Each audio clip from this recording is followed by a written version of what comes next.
Hello. Hi. Hi. Okay.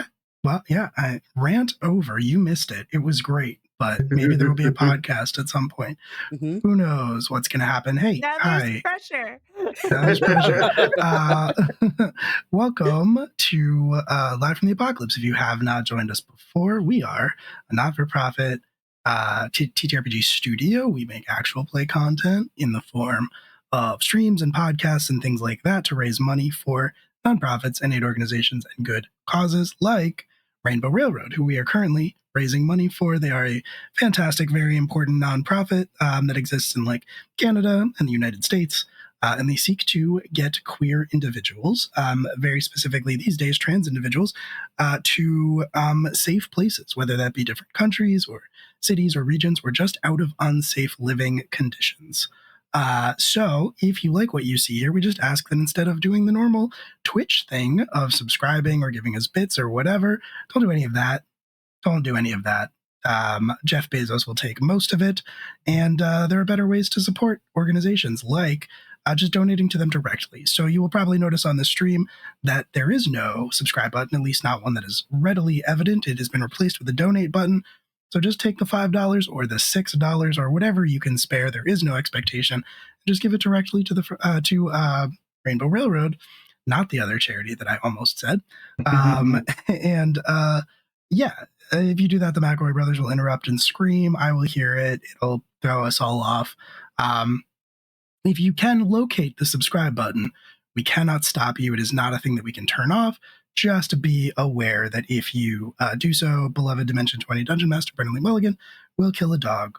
He will kill one dog for every month you have been subscribed to this channel. Last night we played Class Reunion. 30 dogs, I think, was the final 30 count. dogs, correct. Really fucked up night, honestly. And I did not sleep afterwards. So I would like to avoid that. Maybe just donate to Rainbow Railroad instead. Yeah, there are channel points, there are emotes, there are gifts that you can hit us with as we play. You can use those to call us out. And I think that's pretty much all of the admin stuff. So I'll turn it over to Alex to talk about this game, and then we'll do some introductions. Incredible. Hey, everybody. I'm Alex. I'm running this 1920s Call of Cthulhu scenario, Shadow Between the Stacks. This is Table 1, Blood of the Harvest.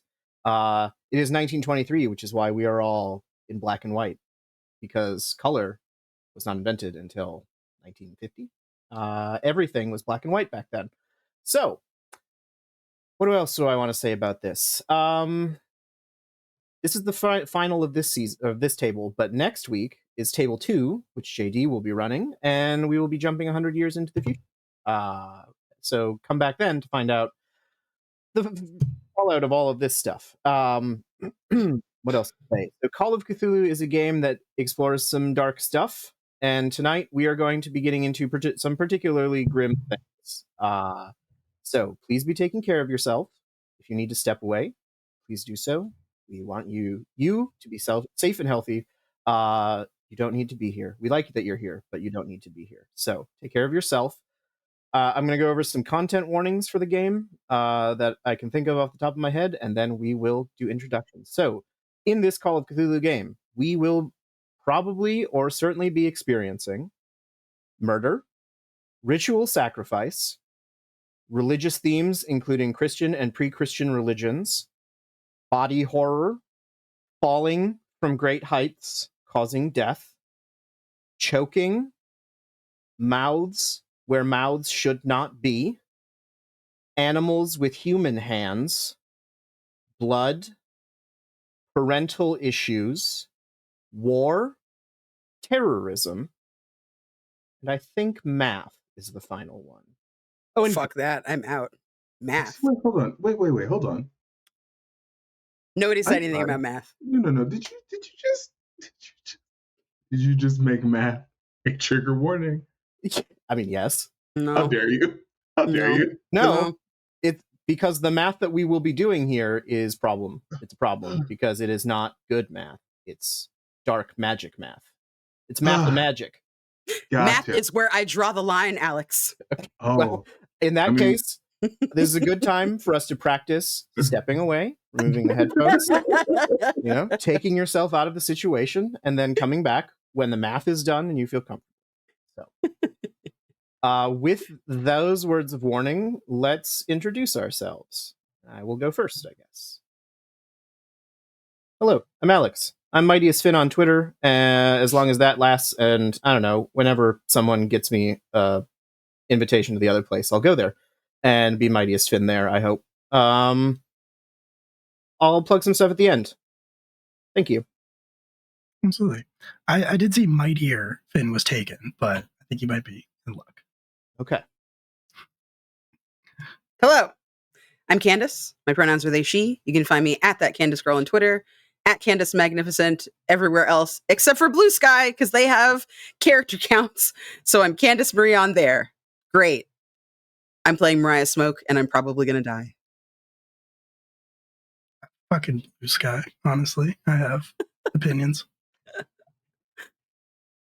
I'm JD, pronouns he, they. I can be found on social media as long as it exists at JD, not Jason Dean. And I am playing Xavier Blackwell, who is doing better than pretty much anyone else in this group. So I'm sure everything's going to be fine. Is he? He is. Okay. He is. Against all odds. Cool. Jen. Hi. I'm Jen, and I play Sally, who is in deep shit this episode. Maybe not physically, but they're definitely not doing too hot. So that's going to be a fun time. And socials is a dumpster fire. So, I'm around.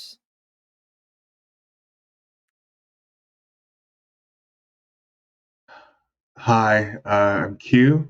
Pronounce he, him. I am Midnight _ Inc. That's INQ. Q is my name. I'm sure you get it.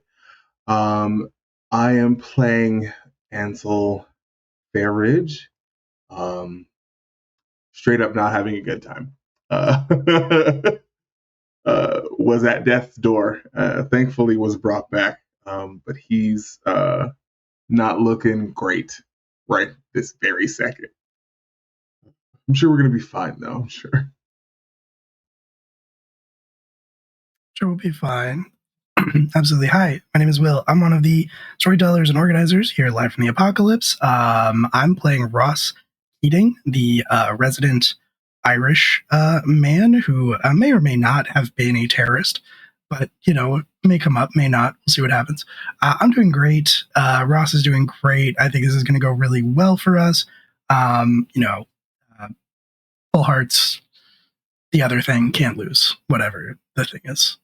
Low sanity, can't lose. Oh, I think you're all gonna have a fine time. I'll do a brief recap.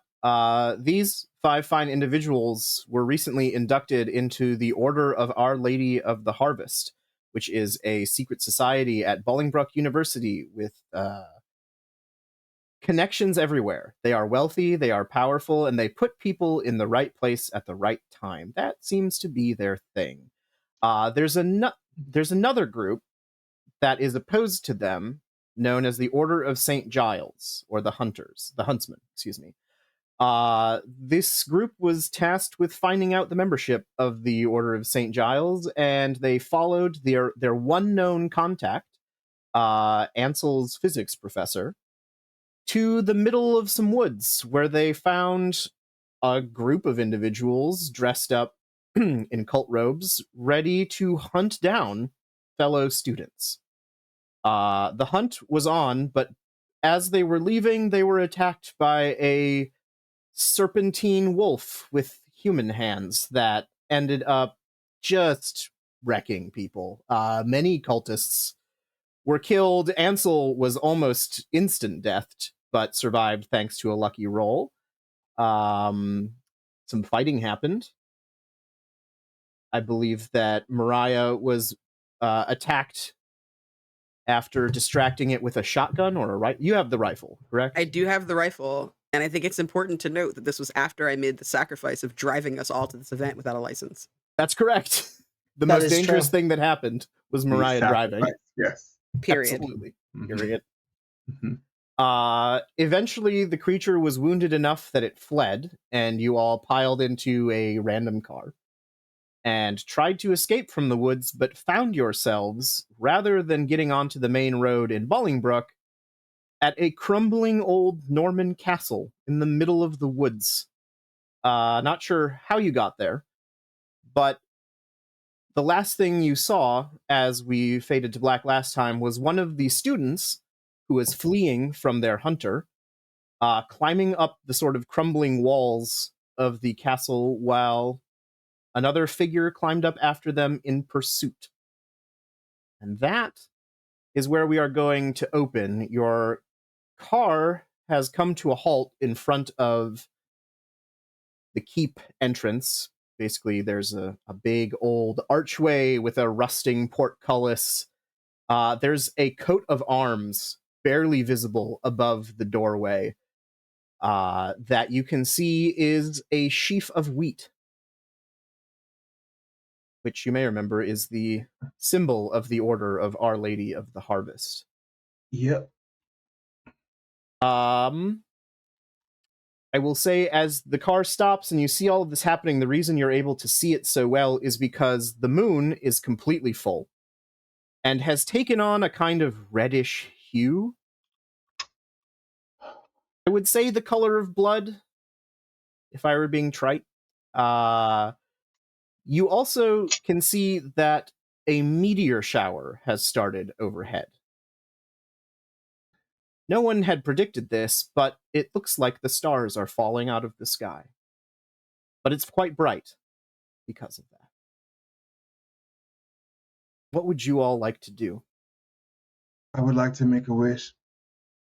What's your wish? I would like for this to stop. Okay. Roll a I D100. would like to go home now, please. Thank you. D100, okay. Okay. That's a 32. Okay. Let's see if your wish is fulfilled. What would everyone else like to do? I'm gonna go with it doesn't stop, right? No. Okay. All right. So it okay. All right. So I guess you wished upon the wrong star? yikes. Yikes.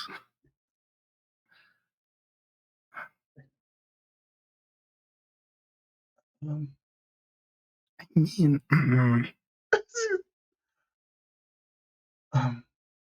We're just gonna go inside, like. Should I mean, I don't know why we would. Well, it may be because the woods, which were pretty far behind you, like you had to drive up a bit to get to where you stopped. The woods are closer than they were when you looked back. Gotcha. Perhaps because the woods might swallow us whole. And that monster comes from the woods, so I guess we get to pick our battle. Go into this castle or try our luck with that creature again. And there is the possibility you could save a life.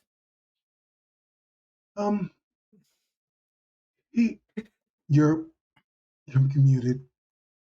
We are not here to save lives unless they're our own. Me, Em? To the group. Yeah.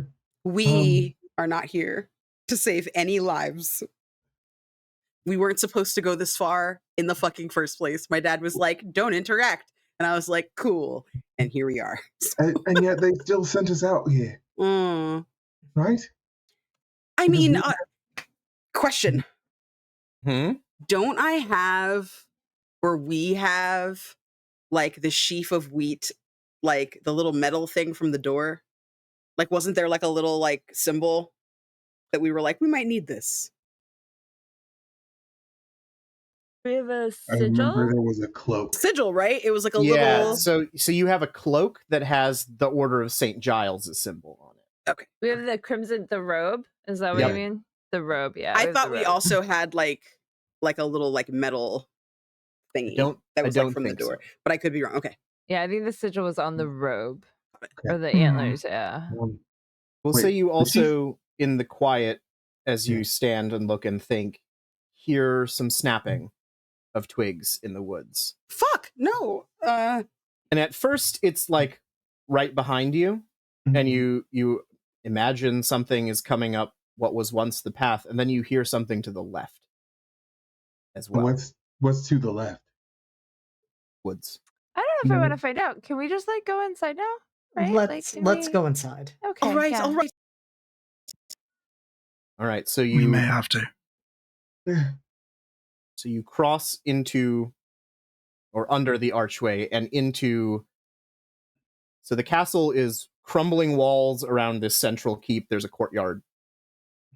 And as you pass under the archway into the courtyard, you can see that there is, as I said, this old sort of central keep that is half collapsed. There's a door into it. There are also doors that go into the walls at various points. And there's also a giant gaping pit in the middle of the courtyard. Oh. Ew. What might be strange about this is that the outside walls of the keep were like covered in growth. Like there were vines and plants and things growing into or onto the castle and the walls. But inside, there is nothing. And you would think that this castle, which has clearly been here for hundreds of years, might have been reclaimed by the forest at some point. But that does not seem to have happened. Interesting. I'm going to try my best to give the pit wide berth. It might be smart. Yeah. Also same.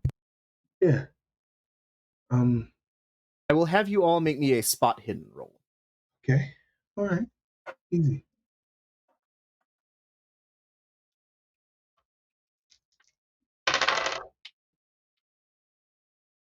$24 under 50. Very good. 19 under 70. Excellent. 2 under 45. Dang. 17 under 60. Yes. I got a 95. All right. So that I think that makes sense. So the four of you who are not Sally are sort of looking around, and you can see the figure of the student, who again was like painted like a deer, is like clambering along the wall, and they seem to be making their way to the sort of central tower of the keep. And the cloaked figure with the antlers, which you know is your professor, is in hot pursuit, but the student seems a little faster. Whether it's fear driving them to just like, buh, or whether, the professor's older. The student seems to be somewhat ahead of him and maybe making a little distance. Sally, you are looking around. You're trying to avoid the pit. And so your eyes are sort of lingering around the sort of liminal space where the wall meets courtyard. And that's when you see Peggy. Oh my gosh, where have you been? No. Peggy doesn't have any skin. So the only way you recognize Peggy is her hair and the backpack that she always wore. And you look awful. Oh my God. Peggy gives you a Now, really? Do you not see? I'm kind of.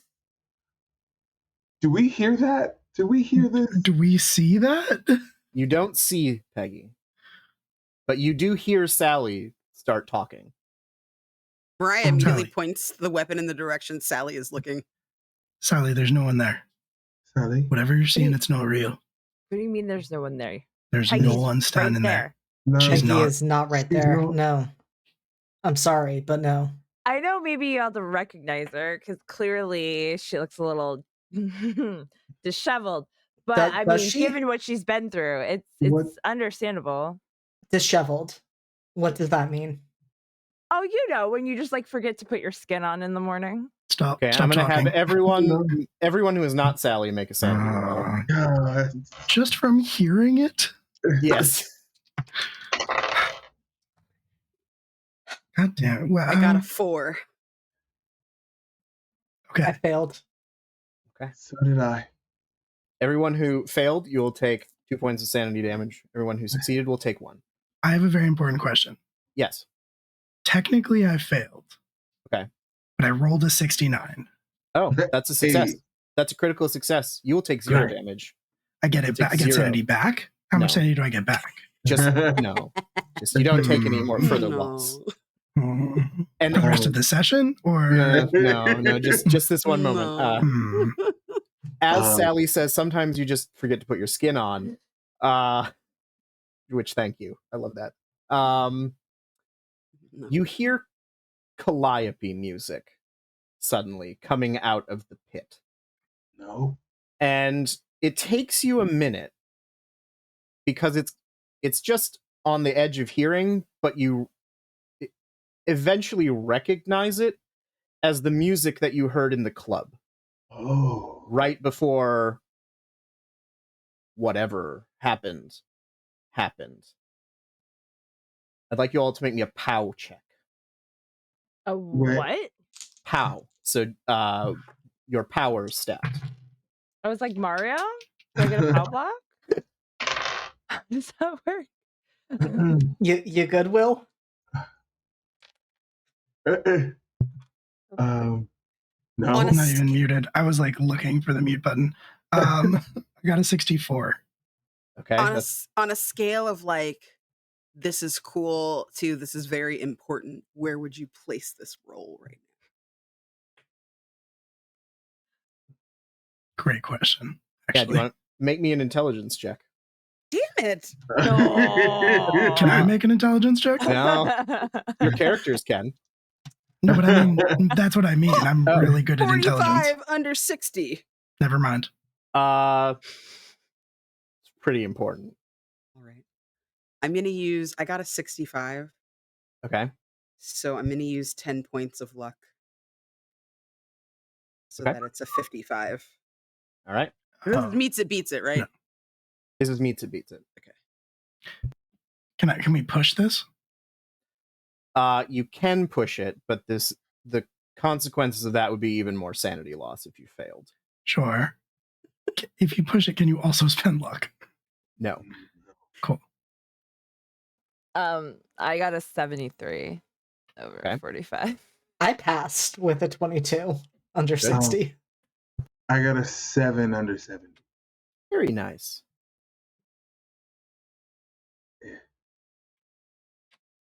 Just immediately, whoop. Just, nope.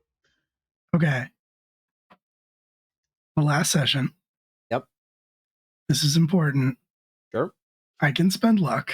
I Yep. have a lot of luck. Good. I will have to spend 25 luck. Yeah. Okay. We're doing it, I guess. Okay. If you succeeded, we're going to reduce your POW total by 5. If you failed, we're going to reduce it by 10 No. Cool. permanently. Huh? So I just take it off the regular number? Yep. Because this hits you in your soul. And it does, like, before it was from a distance, I suppose. But here you're at the center of it, and it washes into you and starts rewriting parts of your brain in a way. And you Jolly. hear the music, and you just feel yourselves kind of spiritually go limp, I would say. It's just like an emotional sort of, ooh. And when you wake up, each of you are in a different place. Oh no. Each or together? Each. Oh no. This might as well happen. We'll start with Ansel. I spent 25 fucking luck points. You did. I didn't tell you to do that. As soon as he said sure, I was like, When you were like, this is important, he's like, sure. It was important. I mean, You said it was fairly important. He did. Having your POW stat reduced is pretty significant because that's going to mean your sanity is basically gone or significantly hindered. Wait. No. Hold on. I mean, it's max sanity, not total sanity at the moment, not your current sanity. Whew. Phew, scary. So, Ansel, you wake up in a dark classroom. Oh. You recognize it as your physics classroom because your board is there.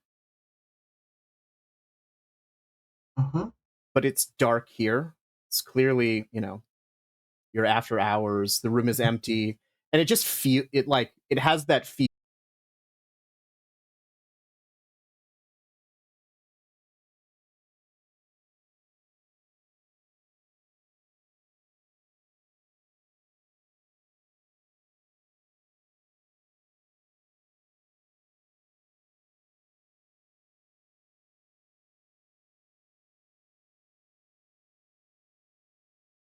When you look at it, it's like nothing you've ever seen before. Yeah. It is the most complicated math you have ever seen in your life. Mm-hmm. And as you're looking at it, the whole pattern of the equation is kind of changing as you're looking at it. Like, it's just, there's something inherently wrong about it. Uh-huh.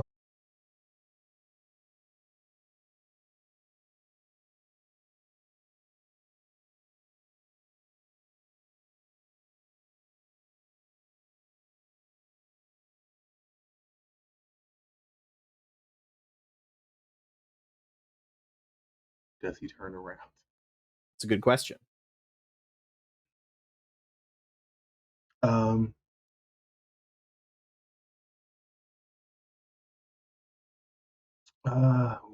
Okay. I think he's gonna focus on the equation. If the person behind speaks again or makes another noise, then we'll turn around. But I think right now he's very much so like, this is new and it's confusing. I need to figure it out. Why don't you make me what is your mathematics skill? High. Okay, why don't you make me one of them rolls? Okay. I got 69. Incredible. Interesting how we were having that conversation earlier, and now we're we rolling all the 69s. The spirit is here. It's great. Exactly. So thing 1, nice. Thing 2, chalk just appears in your hand. Like, you weren't thinking about it, but it's just there, and you just start solving. And as you're solving, more bits of this equation are filling in and filtering out. And you're realizing that there's something very important about this equation. Mm-hmm. There's something life or death about this equation. Oh. And as you make these calculations, and you're sort of hyper-focusing, so it takes you a minute to realize that you are being lifted along with this chalkboard. And the voice behind you says, keep it up. He doesn't have much more time. He who? And now that Snaps him out. It's your father. Oh. Which He's- one? He who's in the cult, or he who's in the order, Gotcha.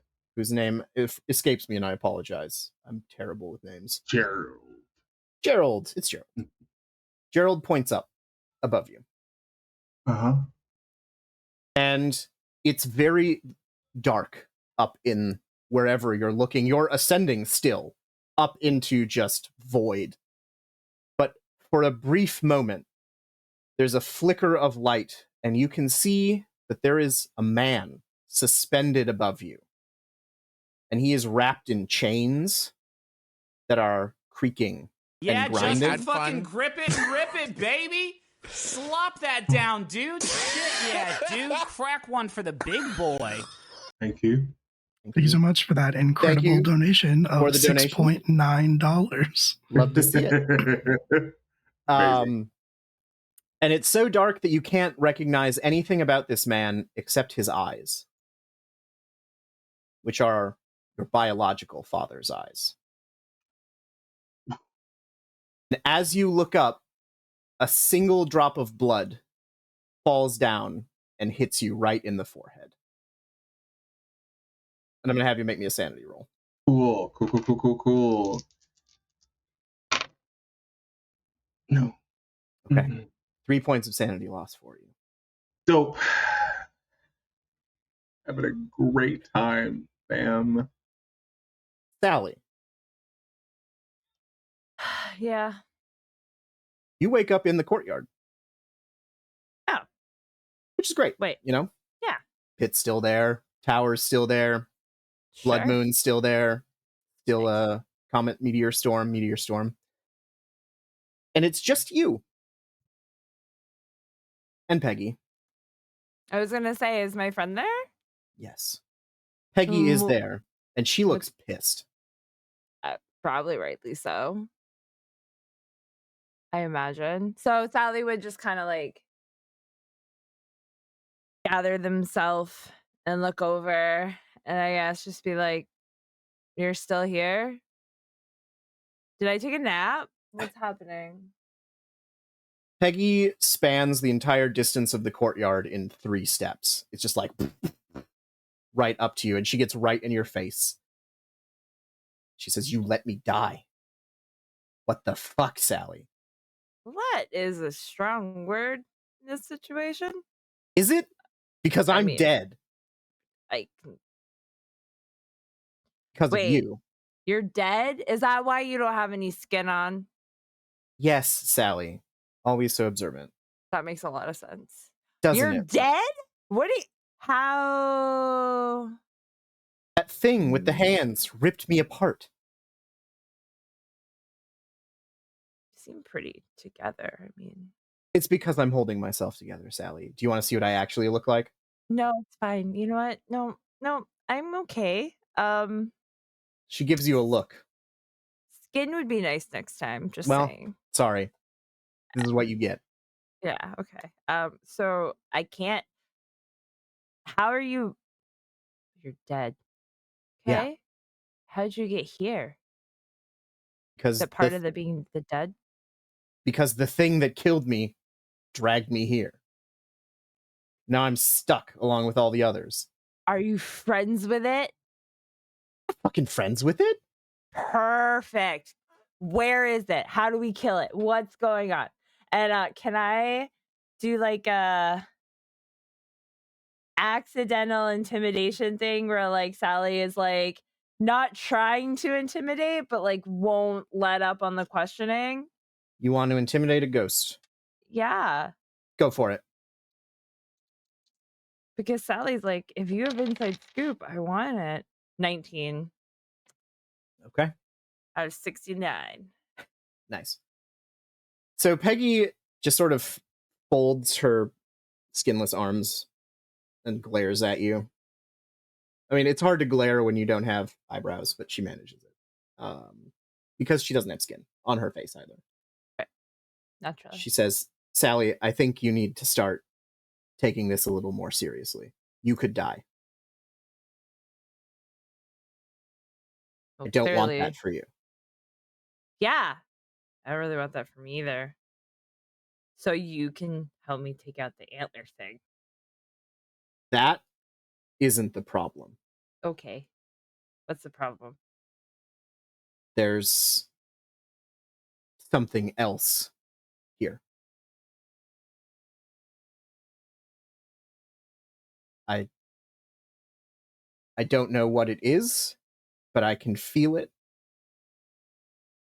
And I think I and everyone else died for it. And then you see arms coming out of the pit. Hundreds of ghostly arms.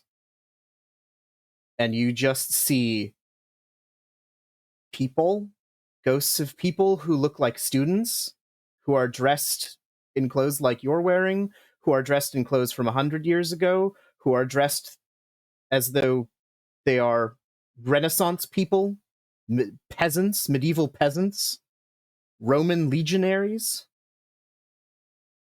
And there are thousands and thousands of them, and they are packing into this courtyard, and they are all staring at you, Sally. And I would like you to make me a sanity roll. Did this to myself.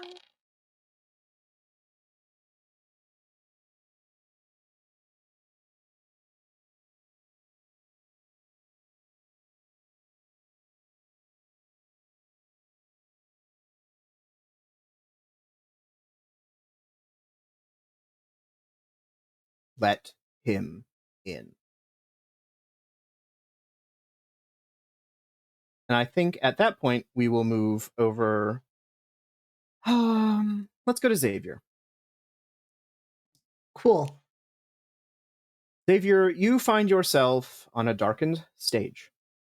The lights are down. There's just enough house lighting for you to see an empty theater filled with empty seats. This is a stage in which you are familiar, but again, there is something not quite right about it. The boards are a little warped. The exits are a little shadowy. But as you sort of come to and realize what's going on, a spotlight springs to life with that sort of spotlight sound. And you hear footsteps walking up behind you. I turn to look. It is... See, I'm so bad at NPC names. It's your friend, your good friend. My good friend Elias. Elias. It's your good friend Elias. Dressed as a good proper Roman. Toga, hair sort of done up, laurel wreath. He says, "You're not in costume."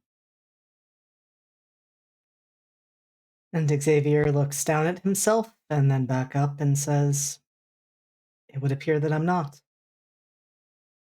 There's just a very disapproving look on Elias's face. He says, "If you think that you're going to run things eventually, you could at least make a little bit of effort." Sloppy.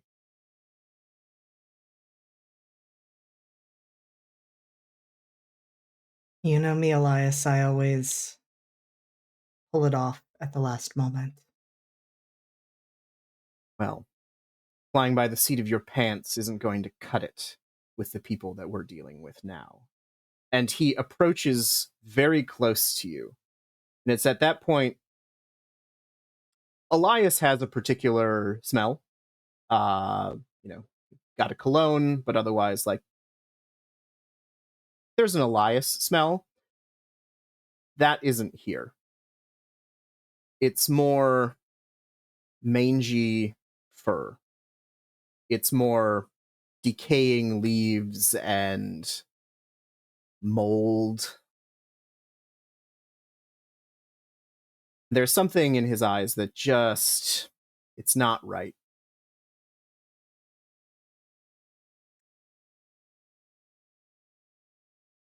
And Xavier studies him for a moment, noticing these, shall we say, inconsistencies, and says, "You do not have to come to me in this guise.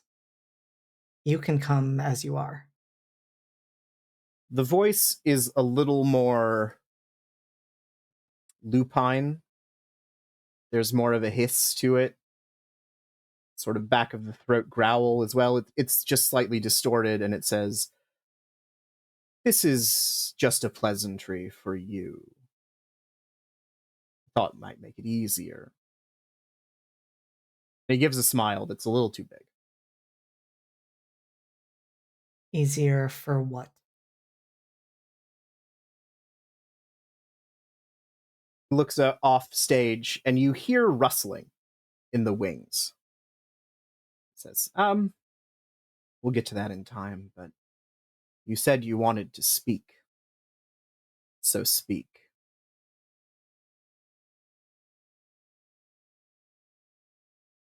I was far too hasty when I rejected your first offer. We seldom make second offers. I assumed as much. What makes you think you are worthy of any consideration? What do I need to do to prove myself? It's in real close. Looks back. They thought Caesar was foolish for rejecting a crown. Would you accept it? Without hesitation.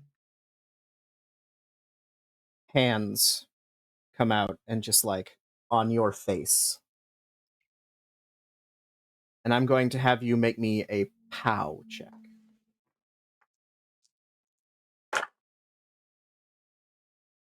Eight under 55. Okay. Mariah, Yes. you wake up in your familial study, or the sort of sitting room in which you are intimately familiar, but it's bigger than when last you were there. Or maybe you're smaller. You look down and you see that you're wearing a dress that you haven't worn in 15 years. You know, little socks pulled up, little pink frills. And all of a sudden it comes back to you. You've been here before. You've been in this very space because you hear this beautiful melody coming out of the piano in the room. And you look over and you see your mother with her back to you playing the piano.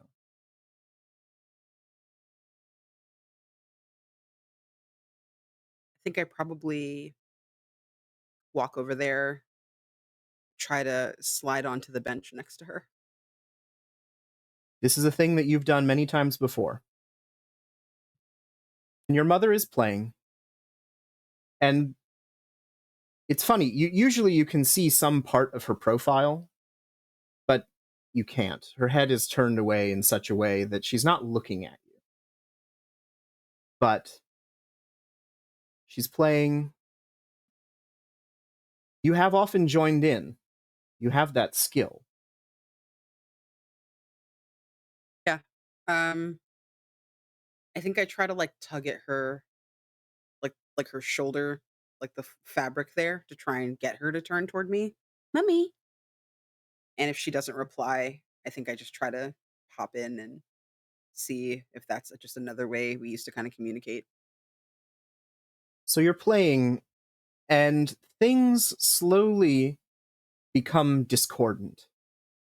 Your mother is playing, but she's playing in sharp and flat keys. And at no time does she look at you. until there's a very loud thud, like the slamming of a door. And it rumbles throughout the entire house. And your mother seems to stiffen. Mummy, is everything okay? She plays chords. And when your mother plays piano, she has these like red silk gloves that she wears as part of her act.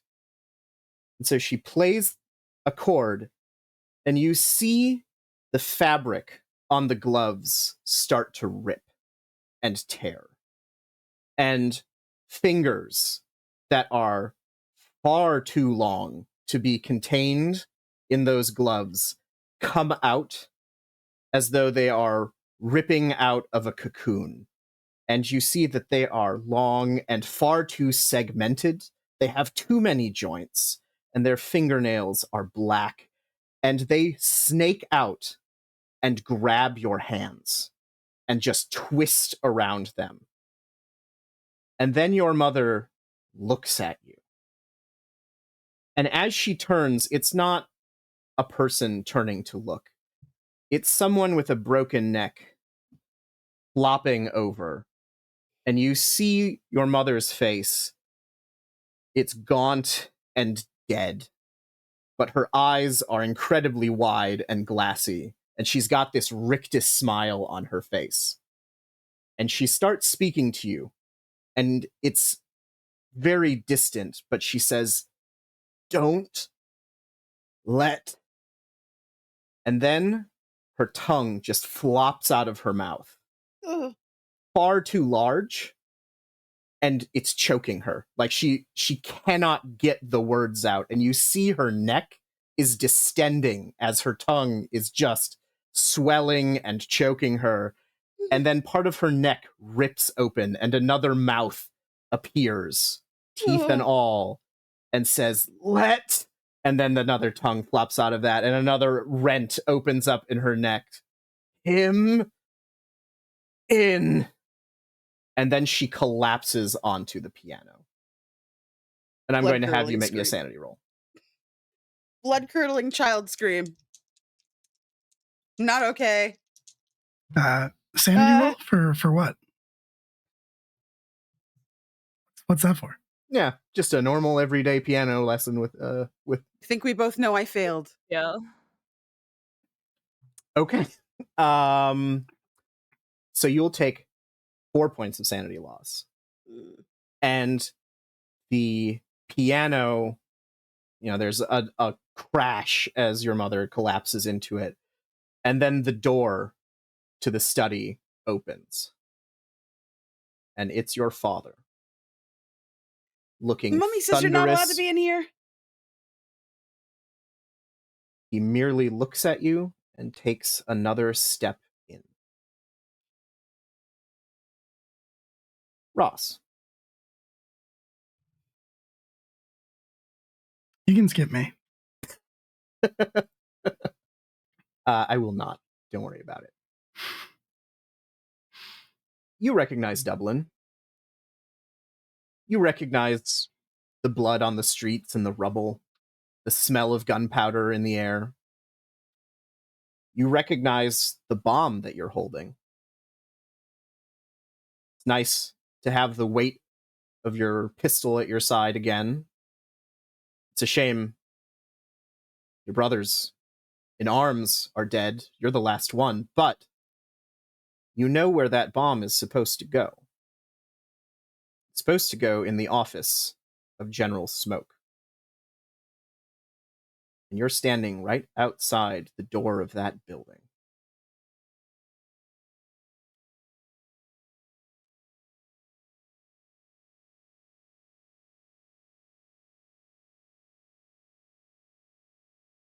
How conscious am I? Did you succeed on your power? You succeeded because of your luck. How dare you fucking ask me that question? You succeeded because of your luck. You are conscious enough to know that this is This is a memory, and yet you feel the bomb. You smell like it is real. But you have been here before. This is, you know that there is a sequence of events that occurred that led to you not blowing up General Smoke. And you're about to relive those moments.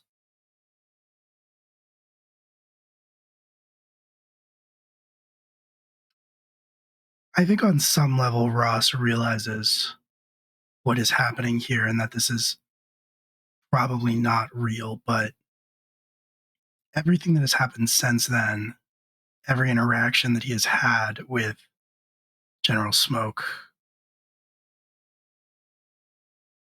plays through his mind. And whether it's because there's a chance that it might make a difference, no matter how slim, or just because he wants the satisfaction, he is going to set his jaw and open the door. So the door opens on chaos. There are bodies of revolutionaries and British soldiers in the lobby. There was a skirmish here a while ago. The smoke has settled. The battle combat has moved on, which is why this is when you're striking. But there are faces that you recognize, friends who died here. And you know that you just need to go up those stairs. I do. So General Smoke's office is at the top of a tallish, city building. As you ascend, you hear the sounds of fighting outside, and as you open the door, in your memory of memories, you know that there was no one here. But there are people here now. You see General Smoke standing there with your father. Your father is bound and kneeling, captured, as you remember he was, but later. Like, none of this timeline is making sense. But Smoke turns to you, and he's got this weird smile on his face. He says, "Just in time for the fun, eh, Ross?"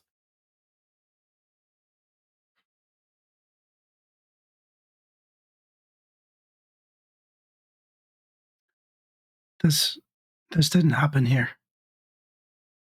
It's happening now. Is it?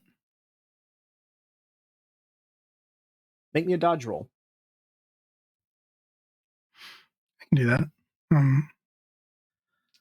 Pretty light on my feet. Sometimes. 64 over 55. Okay.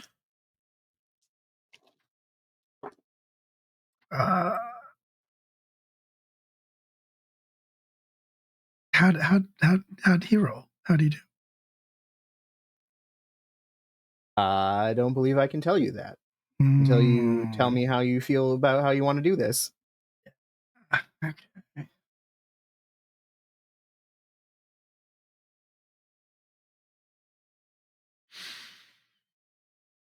I think I'm gonna spend the luck. Okay. 9 luck. 9 luck. That gives you a regular success? Yeah. Okay. Got a hard success, so I'm going to do half damage to you because you spent luck to succeed it. That's a 5, so you're going to take 2 points of damage as the bullet just grazes your face, and you feel it. You feel the burn, you feel blood start to trickle down your face. Like, I think it is. Yeah, this might be real. I believe that you can hurt me. But my father's already dead. So whatever you're threatening me with there, whether it's reliving the moment over and over again, I see it every night. That's fair, but it's always me who kills him, right?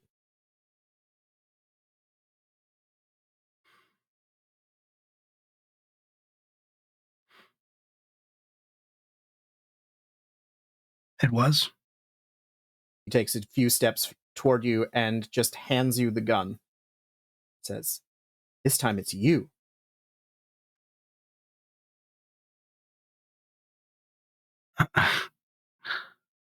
You're mad. I would. It's at this point you hear a voice just behind your ear that says, "We can kill him together.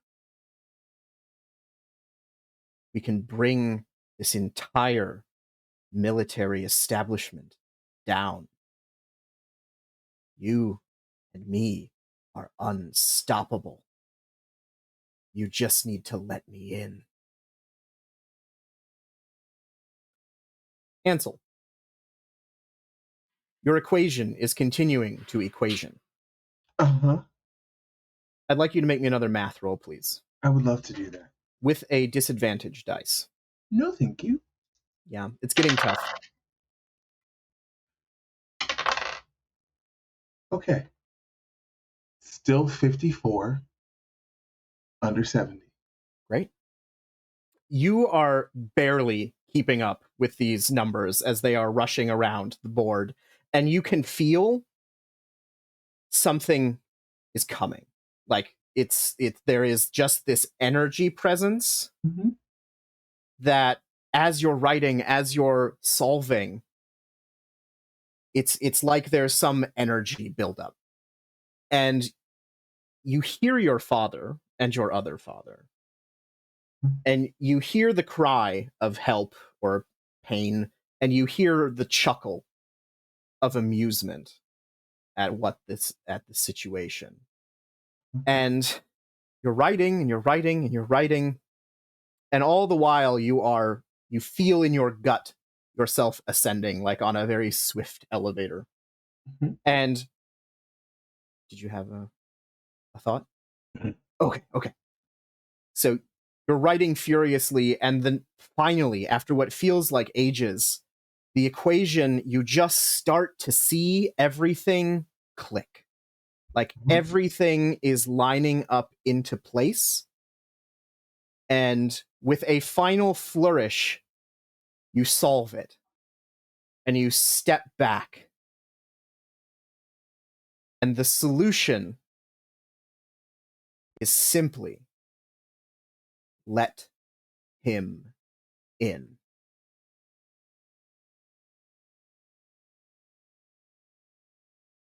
Mariah.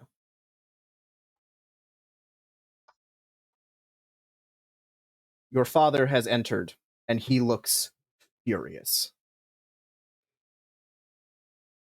What are you doing bothering your mother when she has to practice? And he gestures over at your mother's slumped body. I was helping, and I know how to play. I'm good too, and I Pathetic. You'll never achieve her talents. no, but I can do other things. Like what, Mariah? Like I can act a little bit, and I can shoot. You've taught me how to shoot, and I've Oh, you can shoot, can you? sometimes. He reaches down, just a massive hand, and grabs your little hand. He's like, all right, let's go shoot then. And he drags you into his study where he's got, a number of rifles and shotguns and hunting things. And he takes one off the wall and he takes you all the way up to the attic, where there is also a little thing that will open up to get you onto the roof. And he points up there and gestures for you to go. Go very slowly, and I probably look back every couple of steps because he's real scary. His face is uncompromising. And finally you get up there, and it's windy, and it's cold, and it's slick. You've been up here before. I think you're adventurous. You know you can maintain your balance, but your father is up almost immediately after you, and he points. And there is this like weather vane on the other side of the house, and it's a big house, so it's a distance. And he puts the rifle in your hand, and he says, "Shoot it then." That's very far away. Well,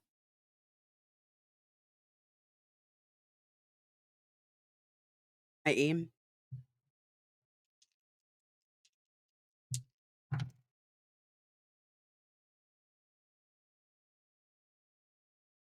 Can I push it?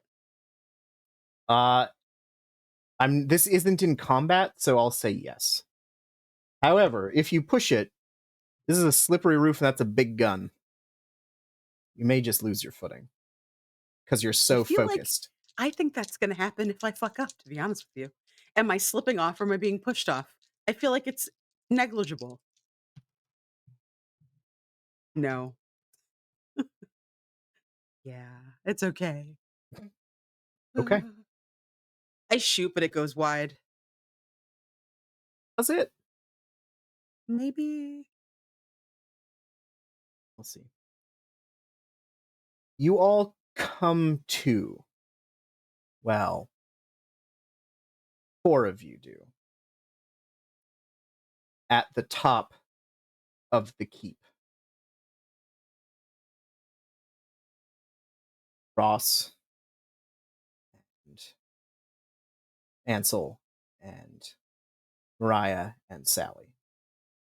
And you are not the only ones up top here. There is the student who is being chased. And there is the professor who is chasing him.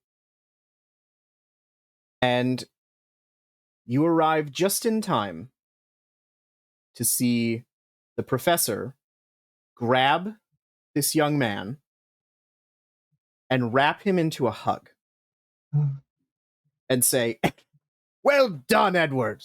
That's the best chase we've had in years. No one's found this place, I don't think ever. Congratulations, my boy." He claps him on the shoulder and he reaches into his pocket and he pulls out this dagger and he hands it to him and says, "Well done." At that point, a couple of things happen. Mariah, you in fact don't wake up in time to hear this. You wake up in time to see yourself No. shoot the student. Bam! And you catch him full in the chest and he just falls. But it went wide. It did, but it didn't. Did it? You see him fall, and this man in his antlered mask looks at you in horror. His mask is off at this point, excuse me. Like, whips the mask off. He's like, and he sees Ross, you've got a shotgun. Mariah, you've got the rifle. And he looks at you, and then he recognizes Ansel. And he's like, "Ansel, what are you Professor. doing here?" And then an arrow erupts out of his throat. Just Oh. and he collapses on the ground. And from the wall, just over there, you see another figure. Antlered. Robed. Oh.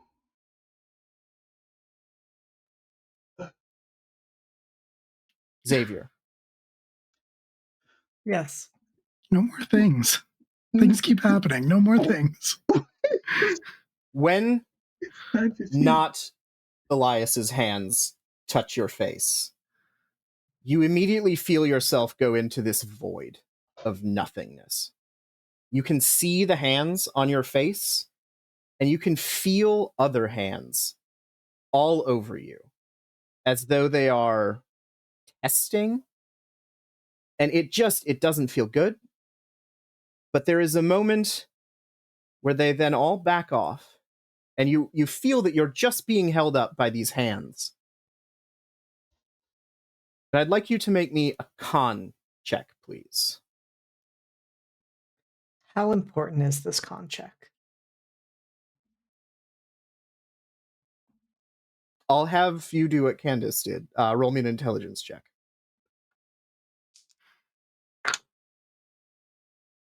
That is a 25 under 80. Exceedingly important.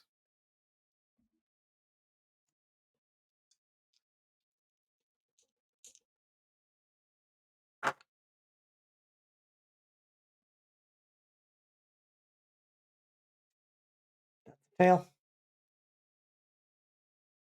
Okay. So we're just letting that happen. You So- have 25 points of luck to spend, maybe? Or... Just gonna let that. Okay. Xavier, you are suspended, and you see not Elias's face come up to you out of the gloom. And the look on its face is just disappointment. And it says, "You are not worthy." And the camera will fade to black. And everyone will hear a snap.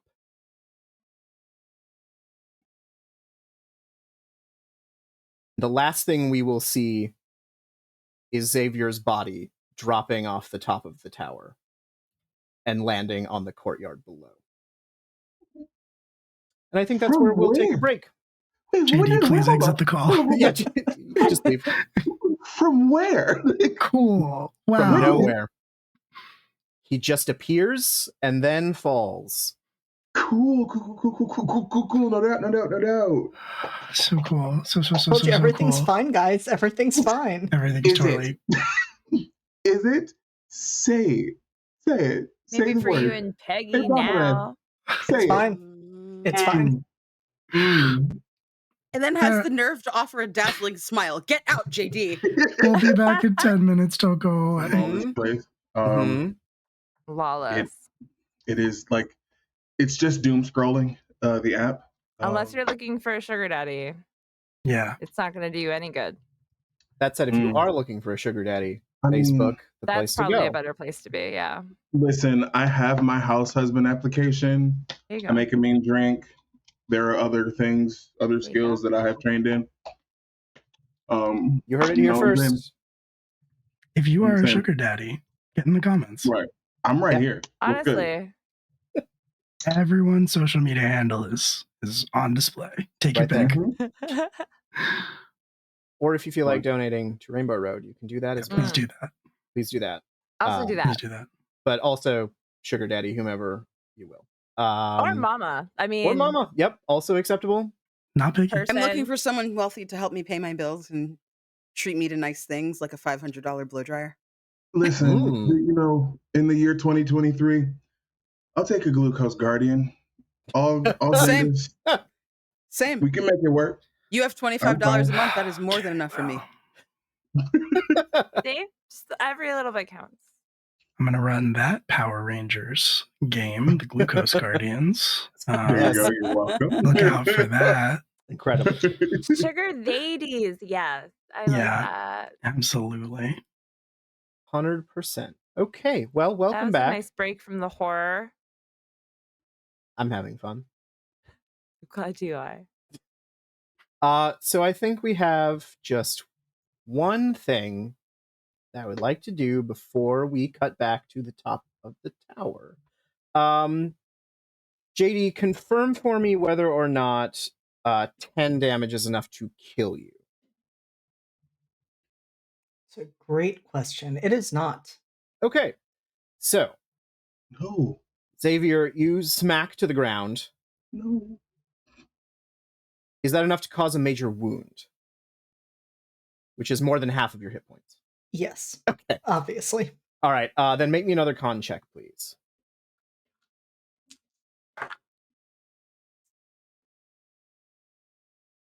It's not great. Is okay. Can I spend luck on it? You could. I will spend luck on it. Okay. So you are conscious in a significant amount of pain from the fall that you just took.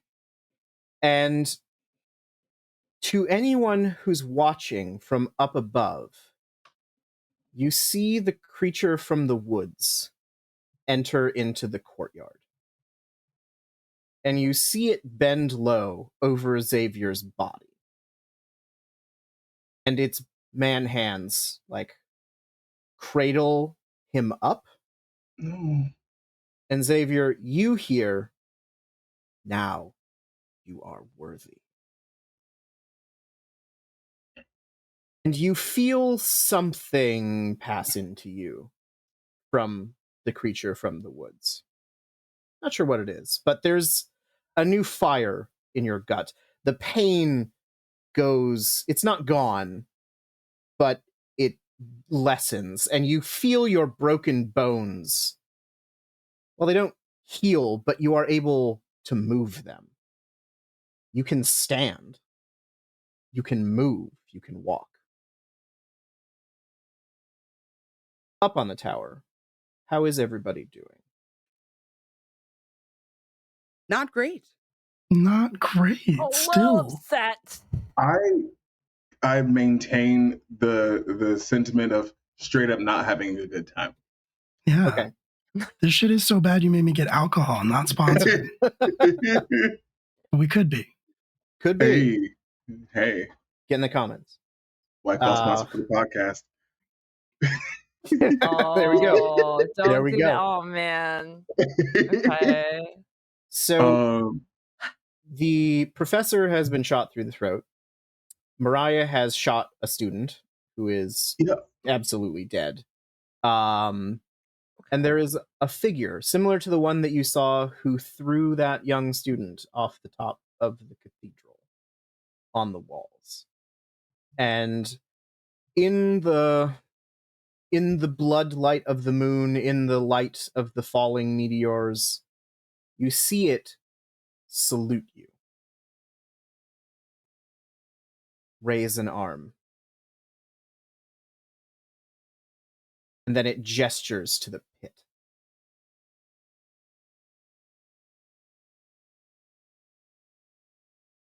Does it want to jump? Does it want us to jump down the pit? I genuinely have no idea. What? My mum said not to let it in, but I don't think she said I shouldn't go in. But don't let him in. Do you think the him is in the pit? Wait. You were told not to let him in? Don't let him in. I think she cries a little bit, remembering the mouths. Yeah. I solved.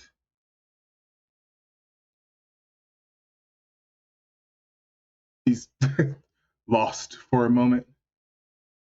Like he's tracing something, following something in the air. Math equation. I solved the math equation. And it came up to let him in. But I don't know who that refers to. None of this is real. None of what we saw, none of what we heard is real. I mean, I shot someone. I think that's pretty, bloody real. That part was real. Did you think you were shooting him, though? No. Or did you think you were shooting something else? Weather vane? The top of my old home? It's making us see things so that it can make us do what it wants us to do. Okay, but what is it? I don't know, but Peggy told me not to let it in either. And Peggy's friends with the antler thing now, so Peggy would know. I feel that's quite damning then, right? Is the antler thing the friend? Because Well, not like friends, more like it kidnapped her after she died, and she was holding herself together with muscle tissue, and it scared her. It's Peggy's scared of it, but I mean, it likes her. So Is Like the to eat antler her. figure still right there? Yes. Okay. What do Would you you want? tell us what you want? So you're able to see this figure, and it sort of cocks its head as you're shouting, "What do you want?" And it like almost reaches out and then thinks better of it, and you like see in the hand the thought process. Huh? And it just gathers up all of these shadows to itself and disappears, Is that real? and then reappears right in Nope. front of you. Nope. Hello. Uh, what do you want? Congratulations, initiates. And it reaches up a hand to its mask, and it takes it off. no. It's General Smoke. Father? Very proud of you, Mariah. That's one step to fulfilling the prophecy. Well done. Well done. What? I don't understand. We're so close. We're almost there. Just a little bit further. And he gestures down to the pit. What does that? What exactly are you asking us to do? I will explain everything as we walk. But you must promise to come with me. Yes, Mariah. Where? I would like above the table to know if this is for real as my dad or someone just looking like him. It's a Because good question. Go ahead and make me, I would say, either a spot hidden check or a psychology check, whichever is better.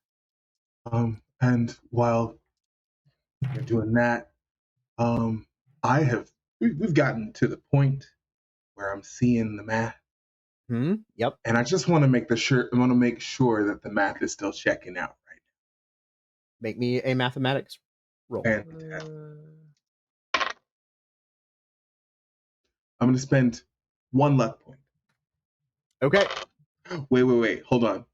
I would like to spend 2 luck points, which will Is give that me a to 69? 69. Nice. Yes.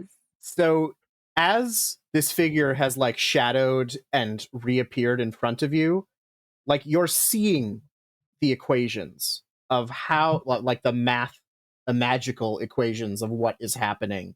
And when they speak, you see the equations for the vibration of their voice. It's real. It checks out.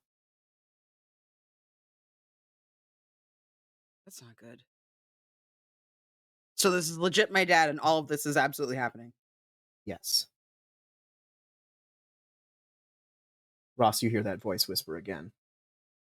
Let me in. You can kill him. Right now. Let me in.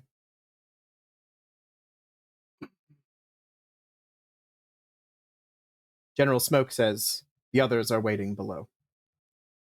We'll need your help. I have some choices before me. And I would like to make a roll to help me make those choices. What should I roll? Is the choice to restrain or give in?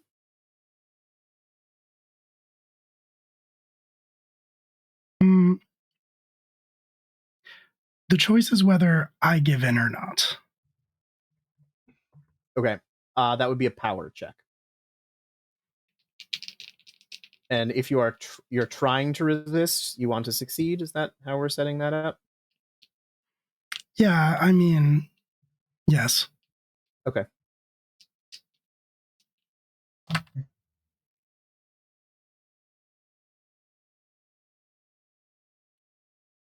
3 zeros is a 100, Yes. but a 10 and a 0 is just a 10. Correct. Okay. I got a 10. Okay.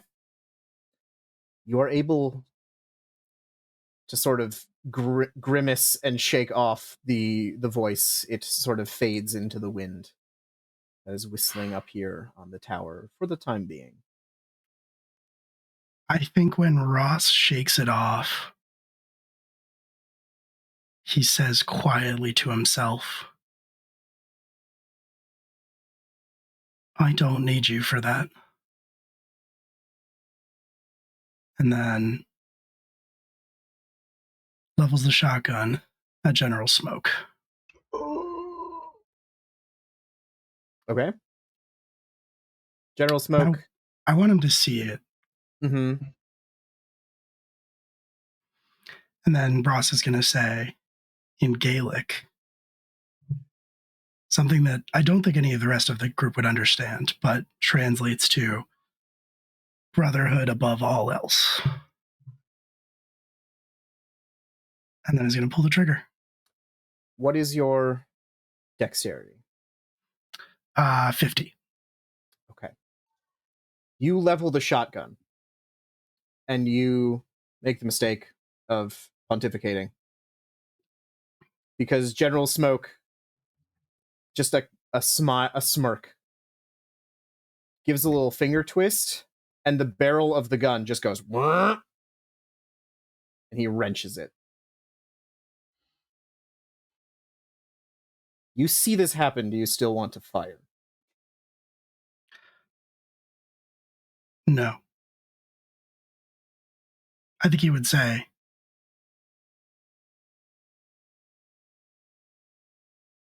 well, that's cheating. Doesn't matter, as long as I win. Yes. Then maybe No. You go ahead. You're engaged. Fuck.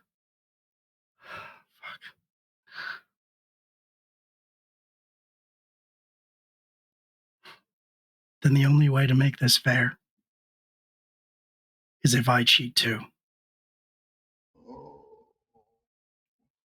I've been waiting for you to do that. And then whether he says it out loud or quietly,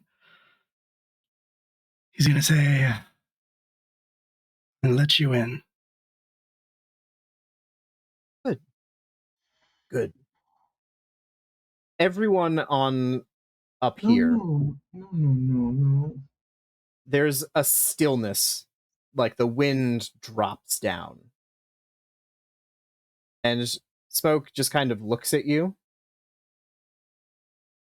And all of a sudden, because you can see out into the forest, something starts coming. You can see the trees shaking in its passage. You can hear its onrushing form.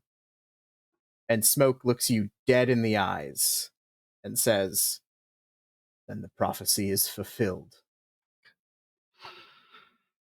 Under a blood moon, as the stars cry, as the four winds fall, he will return, himself and not himself. And as a force enters you, Ross, he drops to his knees.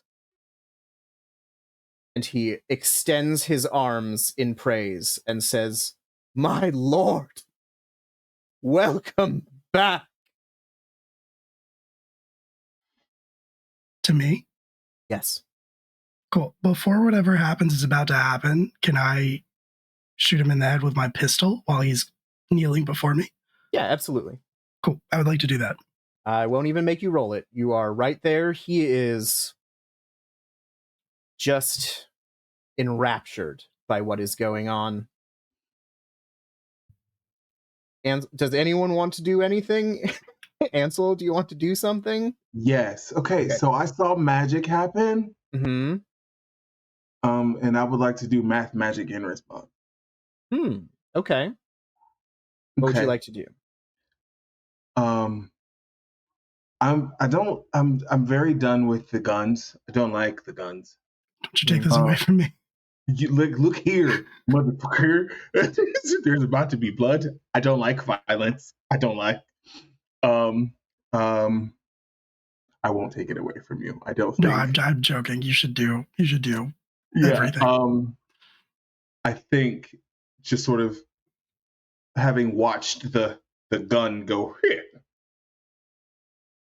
I think he's very quickly taking that equation, following its logical conclusion for movement, and I want to take the gun. I just want to go, whoa. We're gonna try. We're crazy. We probably no, absolutely. So here's what I'm gonna have you do. To cast that a spell, I'm absolutely allowing Mathemagic because that's awesome. You will need to burn a magic point. Okay. You will need to spend sanity, and then you will make a Mathemagic roll. Okay. Or a mathematics roll. Sure. All right. How much magic? So to just pull the gun, it's going to be 1 point of magic, and you'll need to spend, just do a roll, 4 sanity points to do it. Okay. Just to be clear, I think that when the barrel got bent, Ross would have dropped it. What he is trying to shoot the general with now is his pistol, his sidearm that he pulled out. Yep. Gotcha. So, yeah. I think Ansel has been studying, and then with the stillness, everything goes in slow motion. And he sees the equation, sees the gun raise. And Mariah's right there. He's seen, his own father dead in front of him. He doesn't want that for someone else. So going to try and rip it out. All right, 4 sanity done. Magic point spent. Here goes the roll. That is a 23 under 70. All right.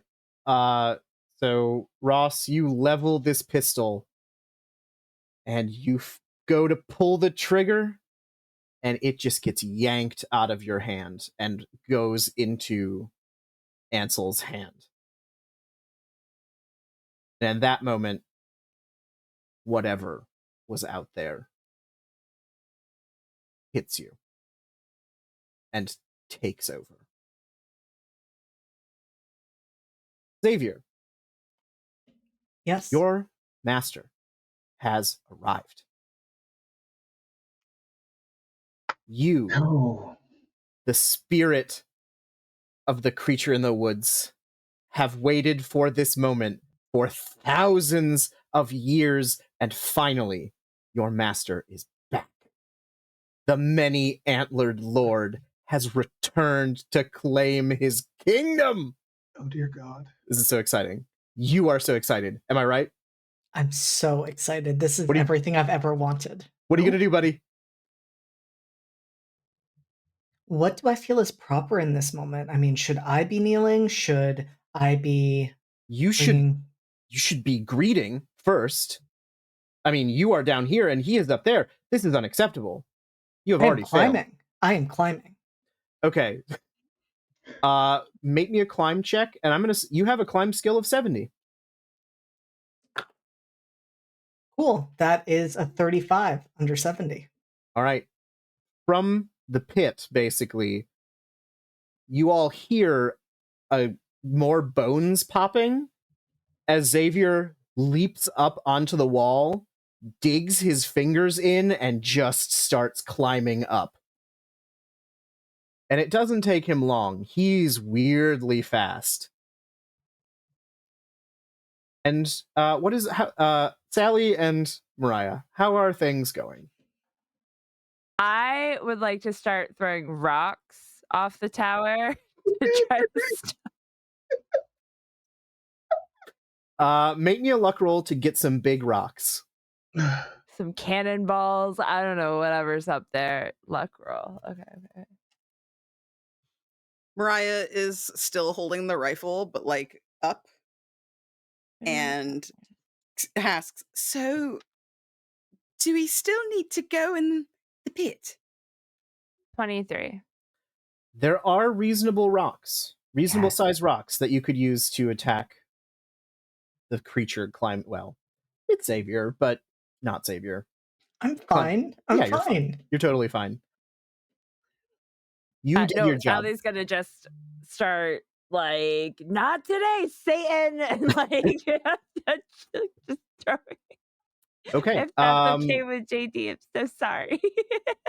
Go ahead and make me a dexterity roll, or ranged thrown if that's a skill and you have it.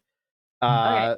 Xavier, go ahead and make me a dodge roll, but you will have a penalty die because you are not really able to do much beyond. I got a 70 out that a of success? 70. Oh, that's a success. Okay. It's not great. That's a 68 over my dodge of 27. I Okay. have a lot of pent up anger. I'm So sorry. Sally just starts hucking rocks down at Xavier. Sally, why don't you do a d6 worth of damage? Okay. No. The way in which you phrased that and how cavalier it sounded makes me feel like damage doesn't matter because he's not really alive. 3. 3 damage. Xavier, Don't your ruin skull this for me, Candace. Don't ruin your this skull caves in. for me. It's unpleasant. It's a good thing this body, you'll find a better one at some point, but for now. Terrifying. What? This is what I mean. More Don't be rocks, lulled please? into a false sense of security. Ross, or should I say, the many-antlered lord. Welcome back. It's been thousands of years since you've been here. It's good to be back. It's The so air good. feels good. You're in your forest. There are, however, some pesky humans that seem to be not worshipping. In fact, seem to be attacking your pet, the creature of the forest. I think it would make a lot of sense to shove Sally off this tower.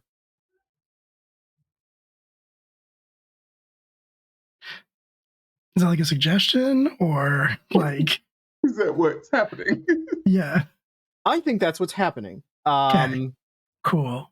Ross, so you are in there, but you're just watching. Yeah, that's great. You know what's kind of about to happen. Uh-huh. So I will have us make contested POW rolls. And if you succeed, you may Cool. be able to not throw Sally off this. I will warn you, the many-antlered lord's POW is very high. That's fine. Mine's Okay. pretty good. Okay. I got a 37 under 90. Sick. I got an 87 over 35. So Okay. we're doing it. We're doing it. Great. Okay, cool. Then I imagine, am I still physically Ross Keating? Yes. Cool. So then, yeah, I think almost very casually, Ross is sort of turning and looking around, and I think his posture has changed. His head is being held higher. There's something a little alien about the way that he is moving. It's not entirely human. Nope. And I think equally casually, without even looking over, he just like raises an arm and shoves Sally. All right. Ross, I will have you make a strength check or a brawl fighting. Actually, I know what your stats are. Make me a brawl fighting, and Sally, make me a dodge with a penalty die because you didn't see that coming, Mariah. Okay. What's a penalty die? Do I see it coming? You do. So a penalty die is you'll roll 2 of the 10s dice and take the worst one. Okay. Can I roll something to help? I have good news. Do you? I rolled a 98. Okay, I'm going to spend 8 of your luck points to make that succeed. What is wrong with you? You don't even know if I have 8 luck points. Who hurt you as a child? The many and antlered lord why does. is this now my problem? I got a 40. Is that a success? For dodge, yes, it is. Because my dodge Okay. is 65. So the many antlered lord shoves Sally, and there's a moment of just like precariously arms wobbling, trying to make sure that you don't fall off the tower, and you succeed. You step back just in time. Who did it? Oh, it was absolutely Ross. Sure. Mariah, I would like to know what you're doing. Your father is like trying to get you to kneel beside him. I think I'd kick him in his ribs really hard Yeah. Good. and look at him and go, really? Of all the people you could choose for your fucking lord, you choose this bloody insurrectionist? He goes against everything you stand for, and I'm tired of trying to make you notice me. I'm tired. All right. Make me a fighting brawl check. Can I push Will off the roof? You will be No able question. to once you're done kicking your father, potentially.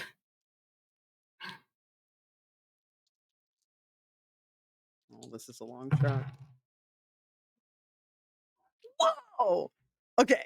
I've got a fighting brawl of 25, and I just got 14. Yeah. Ooh. So your father is like, it's like, Mariah, kneel. And you just go off on him, and the look on his face is just one of absolute like shock. Mariah, how dare you? And then you just kick him right in the ribs, and you hear something break. Like just, oh god. And he like he's an old man. He leans over. Oh, what? I would like to know what Ansel is doing, because I will say that seeing the movement of Mhm. Ross Mhm. and the sort of inhuman alien way he's moving, the Mhm. math starts to unravel. Like you're seeing the physics of his movement, you're seeing it, and in your brain, it is not computing. It's not mathing. Yeah. So I will have you make me a sanity roll to start. Thank you. Honestly, thank you so much. I don't think I've made enough of those this session. No. Come back here. Are you home? Oh, we're good. Okay. Yes. So 1 point of sanity damage, and then you may do what you would like to do. Fantastic. Okay. So Ross out of the picture. He's gone. He's lost. I'm so sorry. Xavier, closest thing I had to a friend. I'm so sorry. Bye-bye. So Mariah, Sally, I'm gonna take each one by the hand and we're leaving. I don't care if we have to push General Smoke up his ass off. I don't care. He's out of the way. We're leaving. Is the thing. We go now. Okay. So that's going to be our sort of opening round. Now we're going to be going in dexterity order. The good news is that Xavier, your dexterity is now 70. And Cool. Ross, Hold on. your dexterity is now 85. That is good news. Yeah, right? Okay. Hold on. I love that. Wait. Could you just run through those names again for me just one more time? I'm sorry. Creature in the woods who is now wearing Xavier's body like a human suit. 70. Did I say 70? Yep. 70. You did. Edgar suit? Are you kidding me right now? Yeah. And Yeah, then we got an Eder suit situation. Suit. And then the great antler guy. And the mini aka antlered lord is at 85. I'm Yeah. still in here. The Just artist saying. formerly known as Ross. Yeah. Are you still in there? I'm still in here. Just put that out there. You don't seem like you're putting up much of a fight, Mr. I don't- Ireland. My POW is 35. I love how you were like, it's okay. It is not okay. Not okay. That's not. You know what the that's worst not- fucking part of this is in the future when I cite this as an example of Alex being a monster, he's going to be like, what are you complaining about? You got to be a god. Yeah, It's true. come on, man. It's true. He's giving you everything you wanted, Will. You just didn't know it yet. You did this to yourself, Will. I never don't think asked for that's this. True. I don't think that's true. Okay. So, does anyone have a dexterity equal to or higher than 85? Obviously not, Alex. Great. Many Antlered Lord, what would you like to do? You have one supplicant who has been kicked and abused. Not that that matters.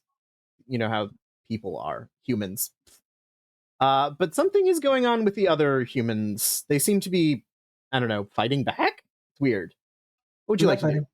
We're not fighting. We're Um, leaving. We're not fighting. We're going. Leave. It's fine. I mean, one of I'll them be- is literally throwing rocks at the creature from the woods. I Yeah, I'll stopped.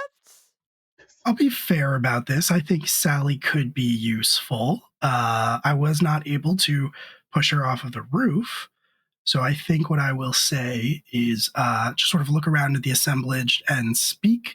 And I think it probably kind of sounds like Ross, but also doesn't. There's probably some extra stuff there.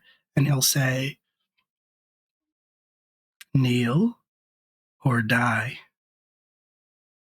As he says kneel or die, two bony protrusions erupt out of his forehead. And they quickly start growing into a majestic rack of antlers.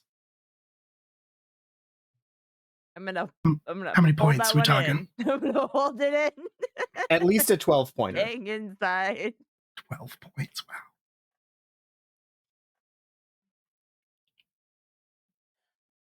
I don't know if there's a roll that goes along Yeah. with that, but I'm You- going to give them a chance to kneel before I kill them. Okay. You are so sweet. Does anyone have a dexterity of 70 or higher? I have a dexterity of 70. Okay. I would like you and the creature from the woods who is wearing Xavier's body like an error suit to roll a d20. That's too many words. The captions actually did a great job with that one. I rolled a 1. I rolled a 7. Okay, Sally, you will act before the creature in the woods that is wearing Xavier's body like a human error suit. Okay. Hmm. And not Neil? Okay, yeah, real quick, was the me grabbing? Did that happen? So Or- you've grabbed and said Okay. we're leaving. Okay, got it. Then he was all like, "Urgh." Kneel or die. Yeah. So I think Sally would try to intimidate the antler thing back. Because at this point, they're just done. Yeah. Best Sure. friend's dead. Yeah. I mean, Yeah, this might as well Everybody- happen. everybody else Might is as dead. well. You know? Mhm. Okay. I'm going to Go try to ahead. intimidate the monster thing. I got a 48 out of 69. Nice. I don't That know is- what it's going to do, but That is not a hard or extreme. Actually, you'd need an extreme success to intimidate a god. So, Yeah. I don't think the Many Antlered Lord is all of that. I mean, how do you feel, Many Antlered Lord? I have a sense that Sally could be very useful. And that sense is only growing every turn. Although you did say kneel and Sally did not kneel. That's Yeah. true, but like You in are a way, no. in a You're way- you're a creature of your word. You're a creature of your word. yeah, okay. You gave a chance. All right. The creature from the woods who is now wearing Xavier's body like an air suit. What would you like to We do? need I would like to get behind Sugar them, and pinning water. them between the two of us. Great. Yep. So again, you hear Xavier's bones like grinding as the body is just propelled up onto the top of the keep. And whereas there's something like very alien or inhuman about the way Ross is standing, Xavier is standing like a ghoul, basically. Like just it's it's some force that is not used to wearing human body anyway, just like trying to maneuver an extremely broken one, and it's not working that well. But it is still fast because there is no pain. It's just like willing the bones and the muscles to move. And if I'm allowed to add this in, Alex, I Yes. think what the most horrifying part would be for the three of you is that you can still see Xavier in there. Like, No. the eyes that are staring back at you are very familiar, and they are filled with awe and delight. Right. I want the record to show at the end of the session that I tried to fight this, and JD has embraced this with open arms. I accept this. He wanted to make a deal, and we've made one. Mariah, or I think Mariah goes before Ansel. Is that correct? I have a 60. Yeah. Okay. So Mariah, you are up.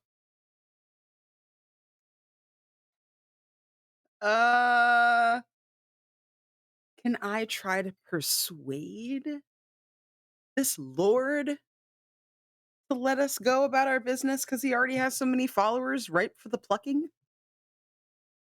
Yeah, what's he need us for? You were commanded to kneel, but you could try and talk your way out of it. What kind of kneeling are we talking? Are we talking both knees or just one? I think we're talking both knees. Complete I do a supplication. very deep curtsy, Mm, like very deep. okay. And I look up at the Lord and I say, listen, It's a great start.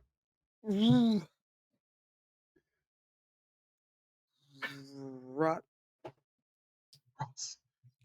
Ross. Ross, yes, Ross, this is not who you are. Simply, it's not who you are. You are a freedom fighter, and right now your freedom is being taken from you by this creature, and I don't think this is...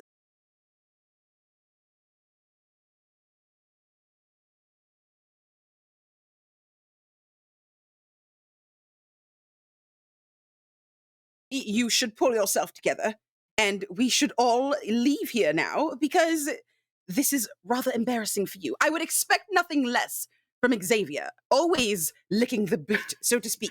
But you, I would never expect such things from you, Russell. Okay. I will have you make me a persuasion check. No. Wait. Hmm. It's 10:11, Yep. and this is an 11 o'clock game. Yep. Mm-hmm. So I got an 86 over 70, Let's do it. Mm. but I 16 have points. 33 points of luck. 16 points. Let's go. It's nothing. That's nothing. I'm gonna go ahead and I'm gonna spend 20 points of luck to get me to a 46. Is what I'm doing. 69 is better. 69 Yeah, is it's good. Right. Okay. We're gonna go to 69 then. What do I need for that? 86. So you said 17? 16 points? 17? points. Yep.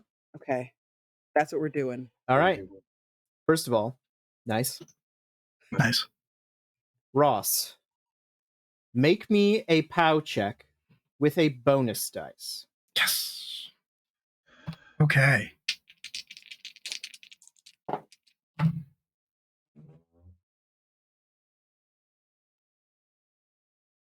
Reroll the 10s, right? Hmm. I don't even need to do that because I rolled a 3. Yeah! Go. It's because you're fired up because I said really nasty things to you. I Or rolled a maybe that you, appealed to his inherent sense of rebellion and freedom as a value. Exactly. I nasty rolled things. a 92 over 90. That sucks. Yes. So you all see Ross.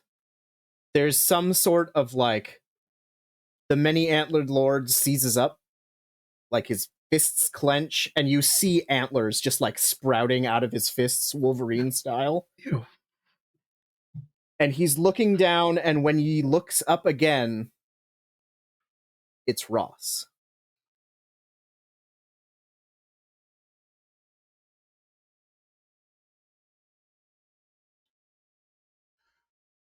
my turn. Who gets to do something? Who gets to do It's something? me. I get to do a thing. Yeah. Hey, I don't like the way his math looks. I'm gonna fix it. With math magic, I will spend whatever you need me to spend, sir. At the moment, Ross looks fixed. But it's still in there. No. It's not. Mm-mm. Mm-mm. Okay, then where is it? Where is it? Mm-mm. Make me a spot hidden roll. I would love to. All of us, right? That's an 18 under 70. Never mind. All of you see Ross come back to himself. And by the way, Ross, you do have Wolverine antlers for weapons now. Cool. Oh, those are just the thing that exists. Okay. Yeah. Nice. So you're looking around, and it's at that point that you see the antlers erupt out of general smoke. Ah, fuck. Yeah, but he's got a broken rib, so he's going to be a little slow. That's At least a little bit. Does he? Okay. So his math is off. I'm going to need you to make me an occult roll and a mathematics roll. So what that is you'll roll one dice, one D100, and if you get below both your mathematics and your occult skill, you succeed. Okay. All right. Let's see. Oof. Oof. Hey, gang. My occult number is a 5. Ah, good. Okay. So,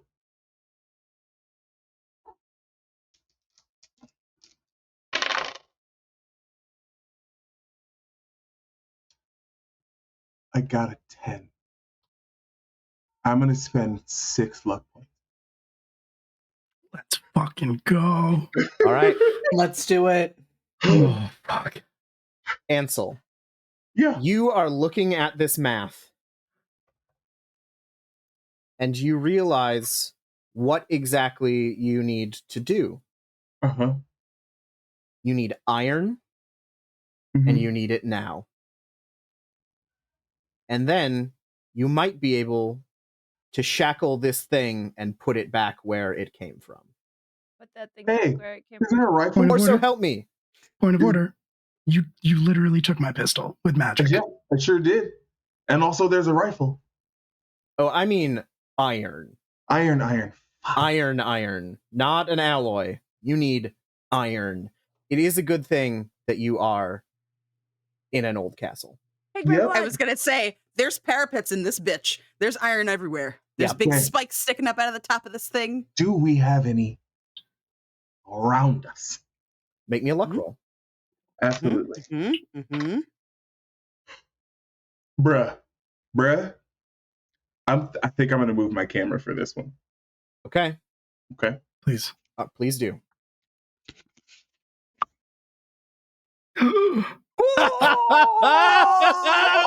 Yes! Oh, God. Incredible. Oh, God. Just give me a second while I readjust. Yes, there is iron nearby, close enough that on your next turn you could probably get to it. Okay. Can I make? Yeah. Can I put forth a possible suggestion? Is it your turn? No, but this is just a suggestion for what could be the thing. This is above table. Okay. This is above the All right. table. Yeah, this is above the table. I think being a good Irish boy, it's entirely possible that Ross wears an iron cross around his neck. That is true, but is it enough? That's the question.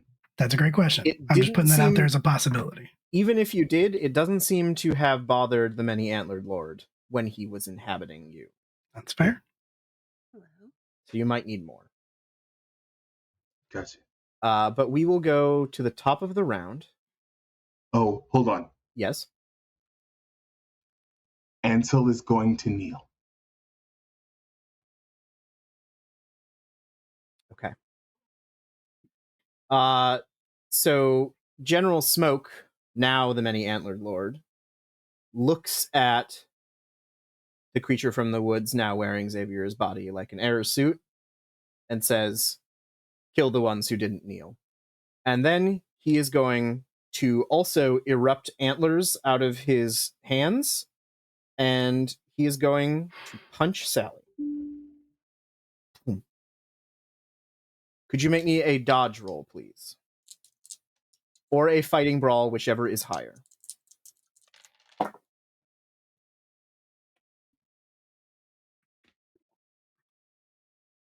24 on my dodge roll. Right. 70. Out of 70, so that's a hard success. All right. He also got a hard success, so I am going to have the damage to you. So you are going to take 4 points of damage. As he just punches out at you. Doesn't get a full... I mean, he was going to impale you. That was his plan. You sort of duck and dive out of the way. Creature from the woods, now wearing Xavier's skin like an air suit. It is your turn. Or is it Ross's turn? I had an 85, so I think it's Ross's turn. Oh, no. You don't get to keep that. Sorry. I'm taking that away from you. I think Sally and actually the creature from the woods now wearing Xavier like an air suit go together. And I think, Sally, you had rolled higher, so it is in fact Sally's turn. Okay, well, Sally.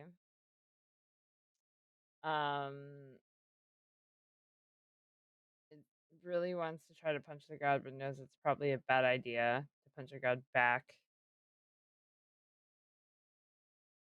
So I look and see that you're kneeling, which is confusing. Because I thought we were leaving. Yeah, But he is looking at a particular spot.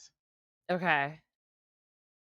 I guess Sally will also kneel, but one knee only, because I'm a brat, and I refuse to do both.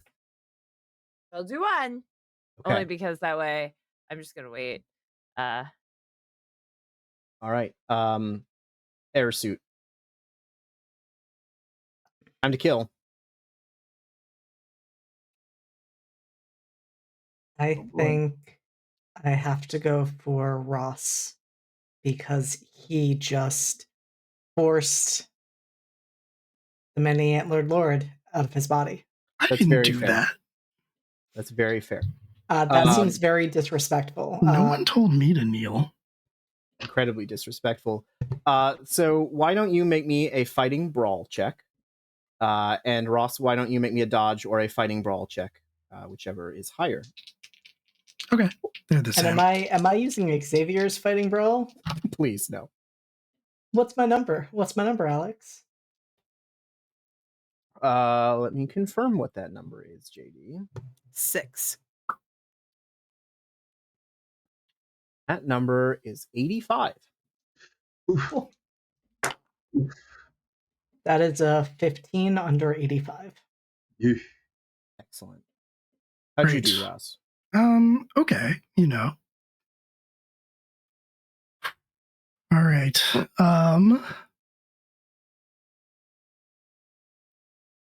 Cool. Is there a difference in what I can do if I roll fighting brawl as opposed to dodge? For example, if I have antler fists. Yeah. You could strike back with the antler fists as opposed to just trying to get out of the way. Cool. I don't want to die here yet. So rolled an 82 on fighting brawl. Over 55. Great. Gonna spend 13 points of luck. Can't spend luck on combat rolls. What? I thought you just couldn't push combat rolls. Nope. Well, then I'm fucked. It's an 82 over 55. Okay. So then let's have you, Xavier, or creature wearing Xavier skin, roll me a d8 plus a d4. Okay. Seems excessive. This is a strong lad. Two Does seem ones. excessive. That's Two ones is 6. fine. Oof. Ross, you will take 6 points as, I mean, Xavier is like clawing, biting at you. It's very intimate and bad. You didn't have to say that. You're welcome. Mm. How You many chose hit to say points? that. How many hit points did you start with? 12. Okay, so that is also a major wound because that's half Yep. of your hit points. So I'll need you to make me a con check, please. I swear to God. I believe in you. Okay. 36 under 50. Under 50. 36 Okay, under 50. so you're still standing. You're still conscious, although you're being attacked. Mauled. You're Yep. being mauled. Yep. That you're also slow, aren't you? Or are you a 60? Me? Yeah. Nope. What's your dex? 50. 50. Okay. So Mariah, you're up. Your father is trying to shove Sally off of the roof. / impale them with.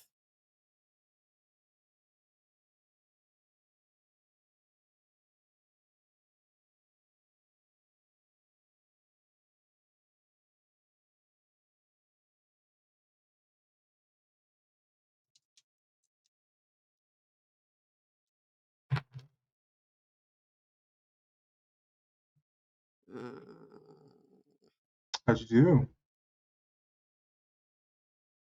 Is a firearms check technically combat? Yes. So I can't spend luck. What'd you get? Got a 78. Okay. Your father. did-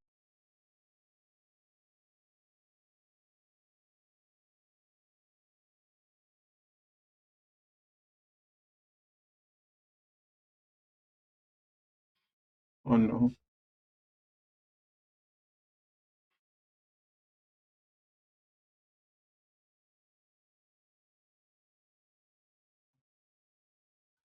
Oh, right. Your look's real This is low. bad. Muted. I got No, a it's- 50. Under or over? 50. Okay. On the money. Out On of the money. 50? You feel a bullet wing you. Like, it's not enough to cause damage, but Mariah just about became the highest kill count of this game. I'm sorry. I was trying to get my father. Does he look slow? Does he look slow? No. No. I am now, though. That Mm. a little more cautious now, I guess. That will bring us to Ross. I have a question. Yes. Is there a way I could have gleaned something useful, like magic or a weakness or something like that, when the antlered lord inhabited my body? Yeah, absolutely. Make me an intelligence roll. I'm good at that. Yeah. He's smarter than me. Okay. Yeah. Holy shit. 17 under 80. Oof. Yeah. Okay. So while you were being puppeted, not only is it iron that's bad, it's fire that's bad.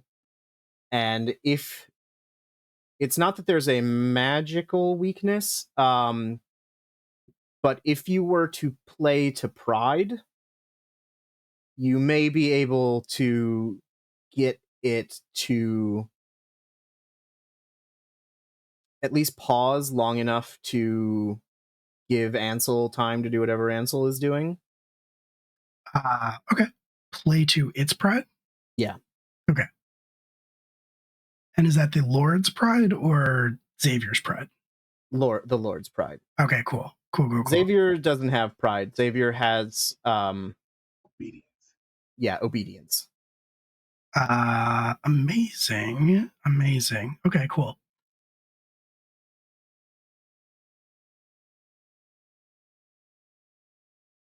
Okay. Ross is kind of pinned under the creature from the woods. I imagine he is bleeding quite heavily. He still has antlers coming out of his fist, so that's fun and interesting. But I think he's going to extend one hand out from under Xavier towards the antlered lord and is going to say, my lord, you made a bargain with me. Is your word worth nothing? A very good question. We'll find out the answer to that after Ansel's turn. Cool, great, love that. Okay, great. All right, well. Hey. Did the many horned lord like turn, make a response, anything? At the moment, still focused on Sally because the words are washing over as you're doing your thing. Gotcha. Okay. Well, I'm still going with plan as is because I don't know how long I have. So we're reaching out. Telekinesis is the name of the game, apparently. We are grabbing the iron, and we're just gonna like Magneto wrap him in as much of it as I can. All right. So I'm going to have you spend 1 magic point to pull it and 1 magic point to like manipulate it around him. Okay. That is going to be a cost of, it was 4 to pull, and I think this is going to be a bit more. So we'll say 8 sanity, and then I will have you make a mathematics roll. Of course. Alrighty. Those adjustments have been made. Let's see how we did. 17 under 70. All right. So you pull the iron around you, and there's a lot of it. Like you're just sort of magnetoing, as you say, and it's like rusting bits and bobs are coming up, and you're sort of melding them into a thing that you then send at the many antlered lord. I'm going to have him make a dodge roll. You got a 17 under 70. Is that a hard success or an extreme success? What are the numbers on your sheet? Oh, yeah.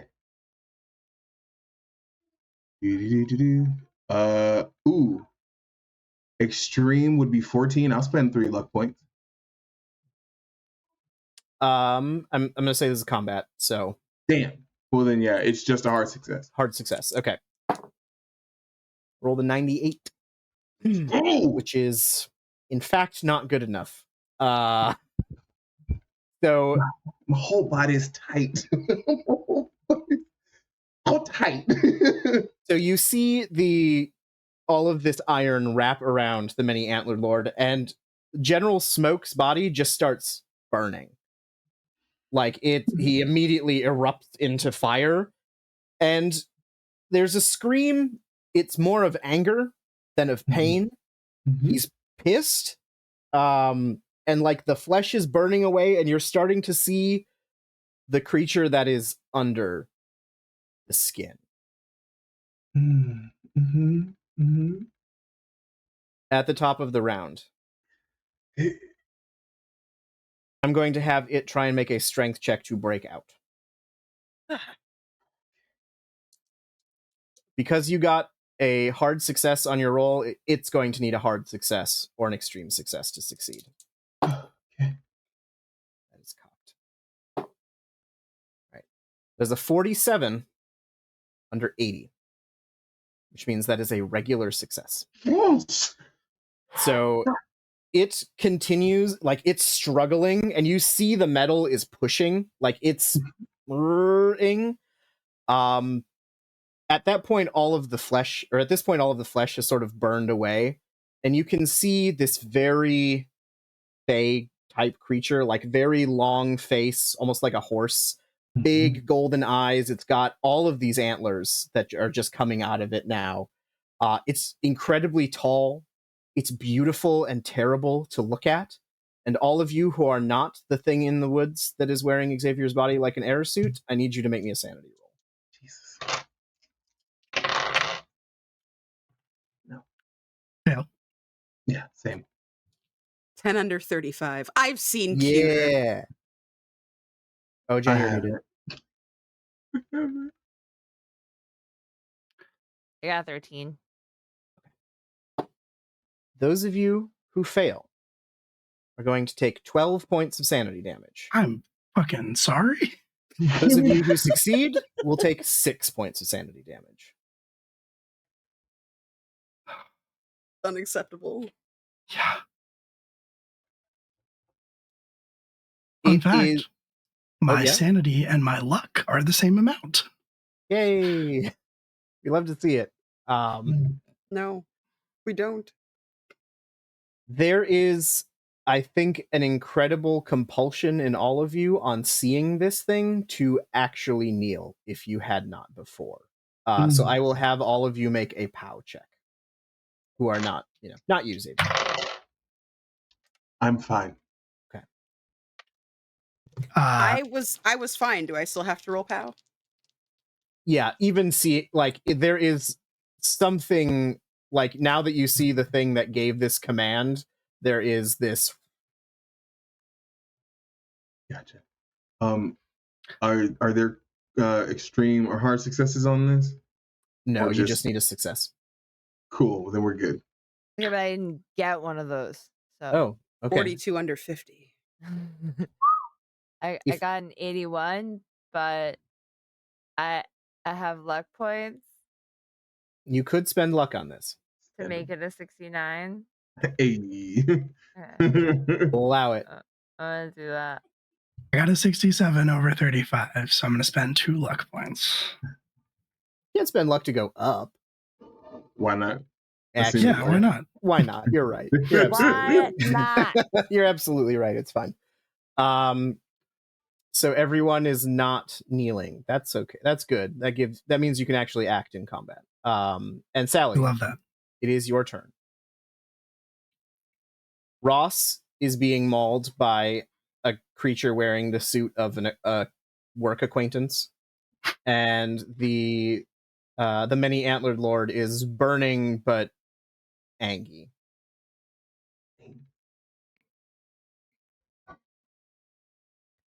Can I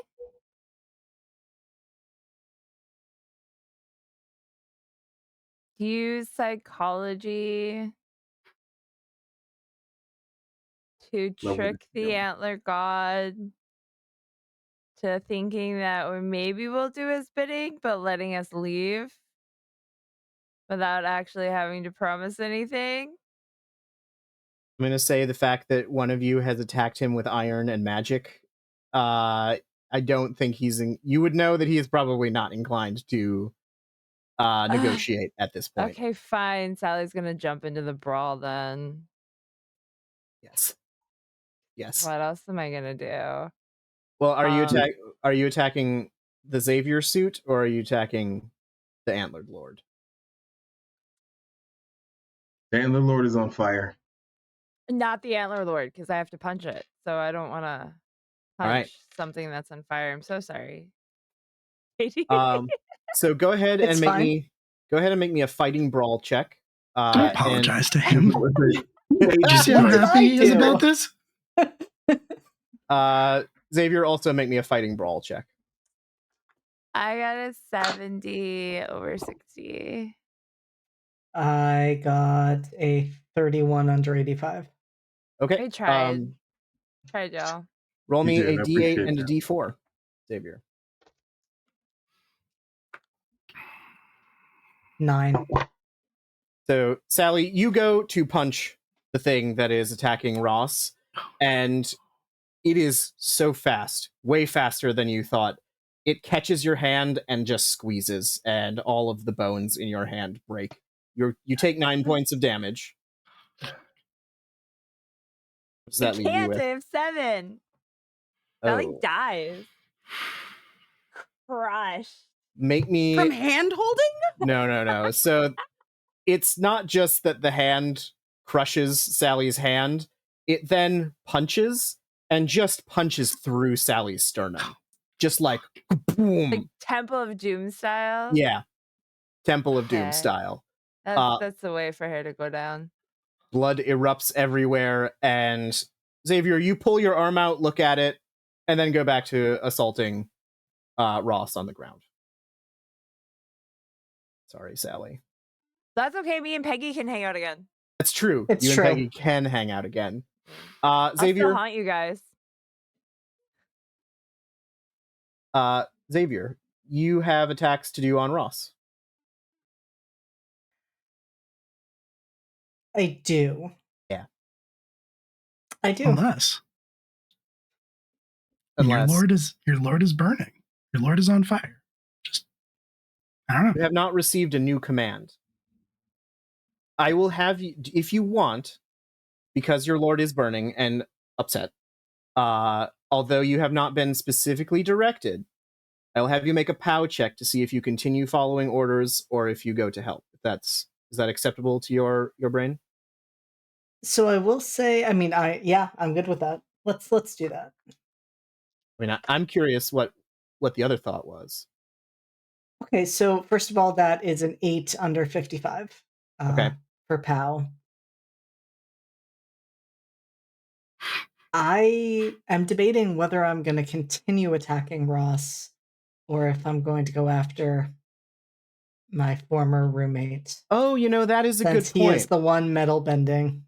But He I is metal bowed. bending. But I bowed. So Yeah, but you attacked. You know what? Since you succeeded on that POW check, you choose. Your dealer's choice. No, I didn't. I know do that. I know do that. I just sweep boy. I just want to point out that when I rolled well enough to get the choice, I was like, I don't attack anyone. And JD is like, I just don't know who I'm going to attack. Which one do I want to attack? Xavier's going to skitter over to Ansel. Son of a bitch. Okay. Ooh, do not like the way you said that. And yeah, it is like a crawling, but bones are breaking and popping. It's really horrible. Xavier, go ahead and make me a dodge or a fighting brawl check. And Xavier, you go ahead and make me a fighting brawl check. Oh, no, I'm making a dodge or fighting brawl. Yep. You said Sorry. Xavier twice. I got real confused. Ansel, dodge or fighting Got brawl. it. Okay. It's the same number.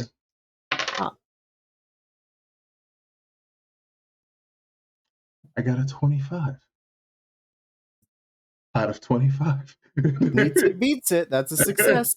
And that's I combat got roll, a- so I can't change it. I got a 16 under 85. That's not good though. So No. I'm so dead is the thing. Wait. Damn it. No, I should have thought about that before. So Xavier, go ahead and roll me a D8 and a D4. Cool.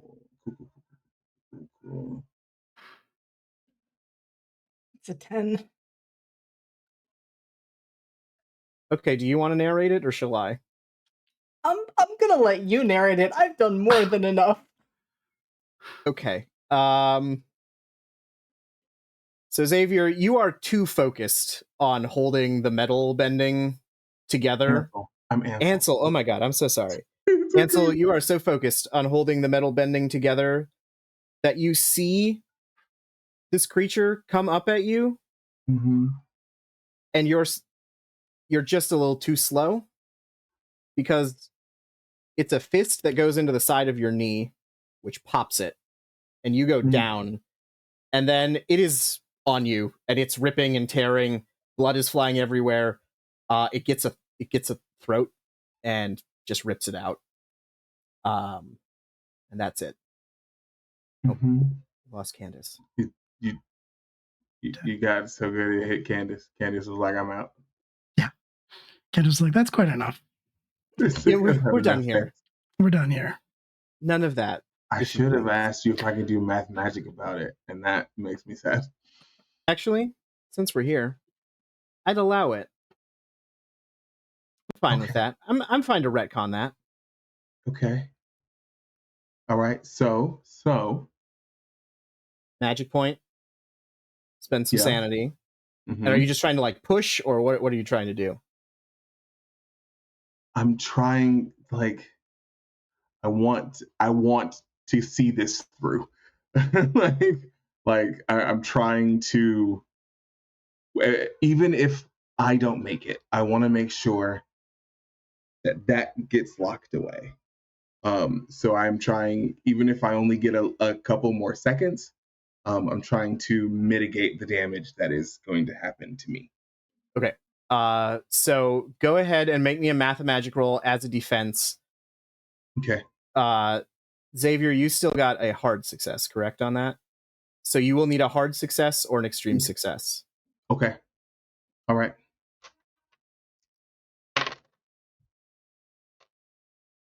Got it. Yeah, hard success is a 35. Mhm. I got a 32. Okay. So we'll say that you take 1 point of damage from just the scrabbling. Mhm.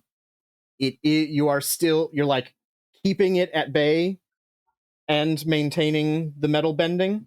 Mhm. You're going to have to choose one or the other next turn. Okay. Like as your turn comes up, it's either going to be defend yourself or keep going. I mean, I know what my option is. Yeah. So, and we are coming up on that. So We are, but is it Ross, or it's Mariah, then Ross, then Ansel? So Mhm. Mariah, Ansel is not dead. He has mathemagicked himself to a point of barely holding on. What would you like Did I to do? just go to 1 again? Sure. Yeah, that's fine. Okay. That seems more fair. Yeah. You're muted.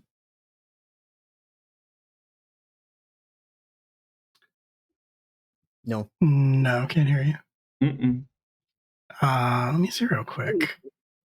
Yes, maybe. Sort of. Sort of. There we yes, go. Perfect. There it is. What's the monster doing? So the many antlered lord is currently still being bound by Ansel's mathemagic, but that is either going to fail or Ansel is going to die very soon. While the Xavier monster is attacking Ansel. What's going on with Ross? He's gone. I'm bleeding on the ground. I'm not dead. Can I just grab Ross and go? Conceivably, yes. I think that's what I'm going to try. Either that or can I take one of the iron rods from like this castle? Can I like take it and use it as a weapon? Make me a luck roll to see if there's one in range, since Ansel has magneted a lot of them to the purpose. No, I'm not even close. My luck is 16. Okay. You could run and get one.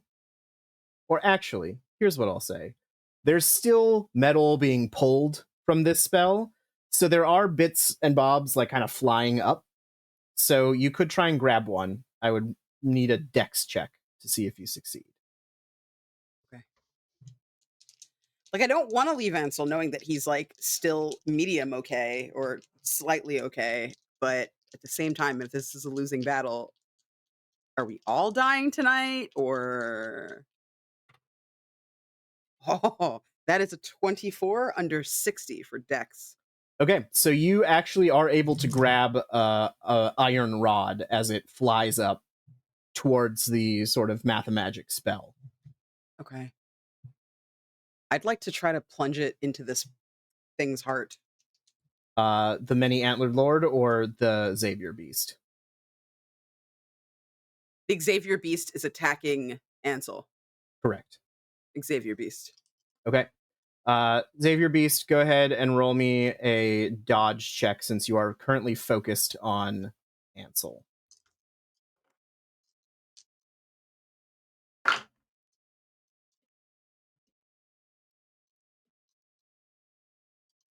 And fighting brawl from you, Mariah.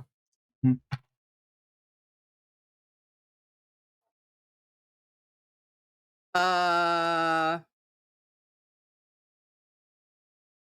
going. If my fighting brawl is a 25, You can't adjust it. I can't adjust it. Okay, well then I got a adjust it. 21.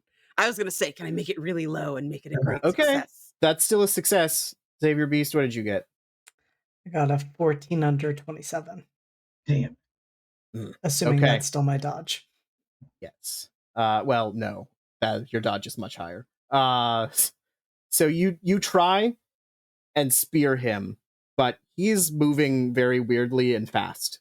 So he dodges out of the way. It was a good effort.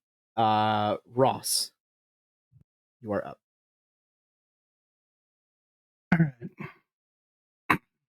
So Ross is lying there.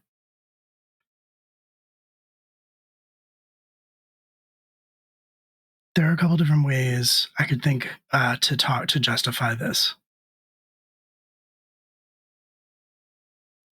I think he has seen Ansel doing math and magic.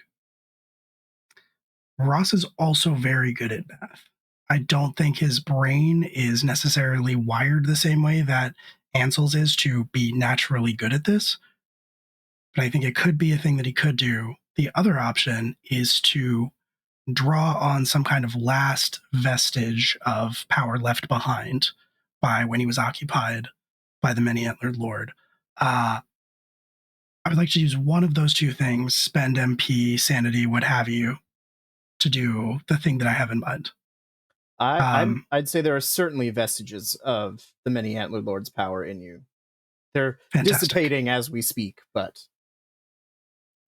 Then I think as Ross is lying there, he would like to draw in as much of that as he possibly can.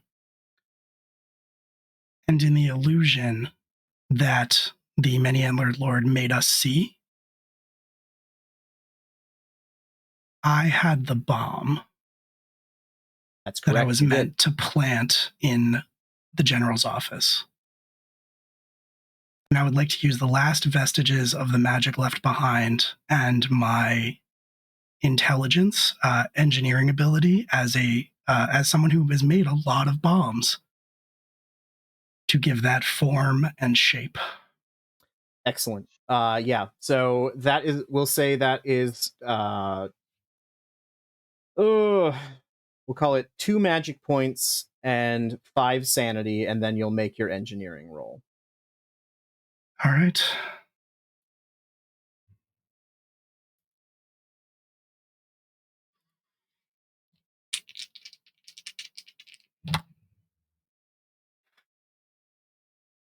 I can't move my camera. I'm sorry. It's on a tripod.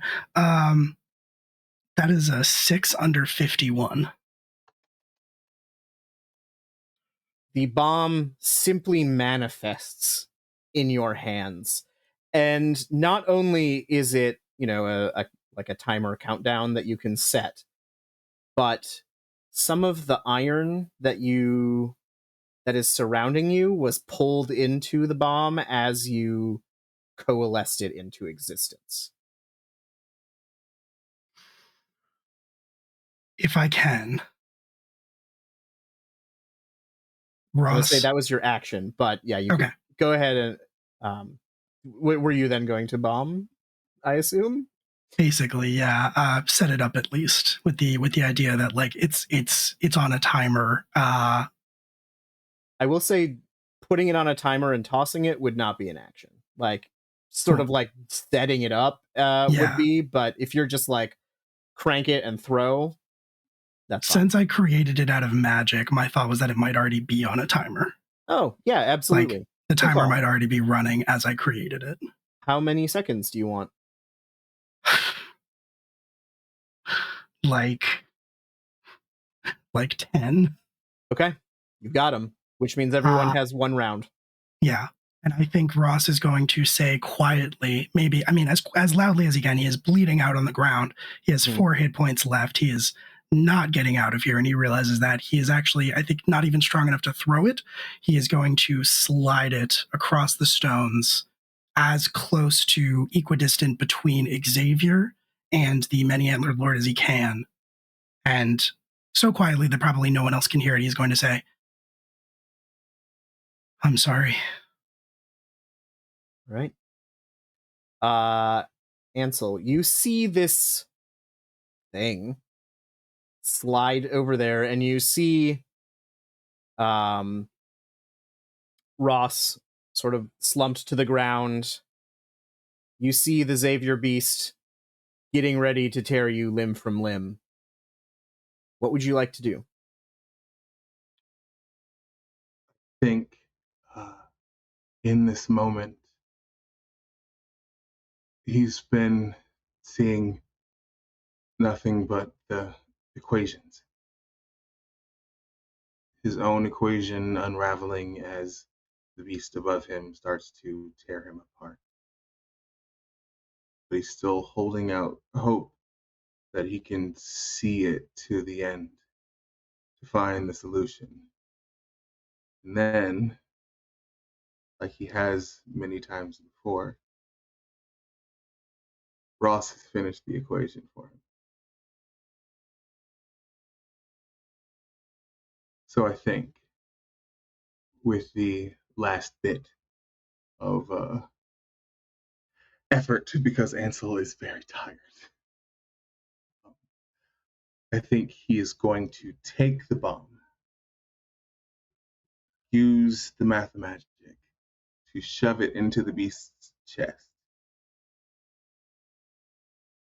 and push it and the bomb closer to the many antlered lord. All right. I know it's going to take a lot of effort. How many magic points do you have left? 10. Oh, that's pretty I have good. 10 left. Yeah. All right. And how much sanity do you have left? A fair bit. I have 33. Okay. So I'm going to say it's going to take 3 magic points and 10 sanity to get this done. Okay. But I will offer you an extra if you make the roll. Okay. There is a lot of iron still coming up from the castle. Mm-hmm. Enough that you might be able to create some kind of shield, especially if you take the time to reinforce it with some of the mathemagic that you have. Okay. You would do that next turn as the bomb goes off. So we would have a final check that if you succeed, good. If you fail, not good. Not good. Okay. Then as he is pushing forward, doing the math, he heard the I'm sorry. He says, thank you. We're going to roll now. All right.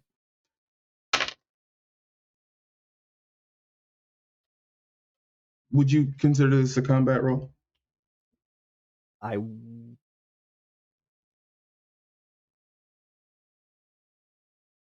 The shield is not. Okay. So you can either push it or spend luck. Okay. Alrighty. I would like to, let's see how much left.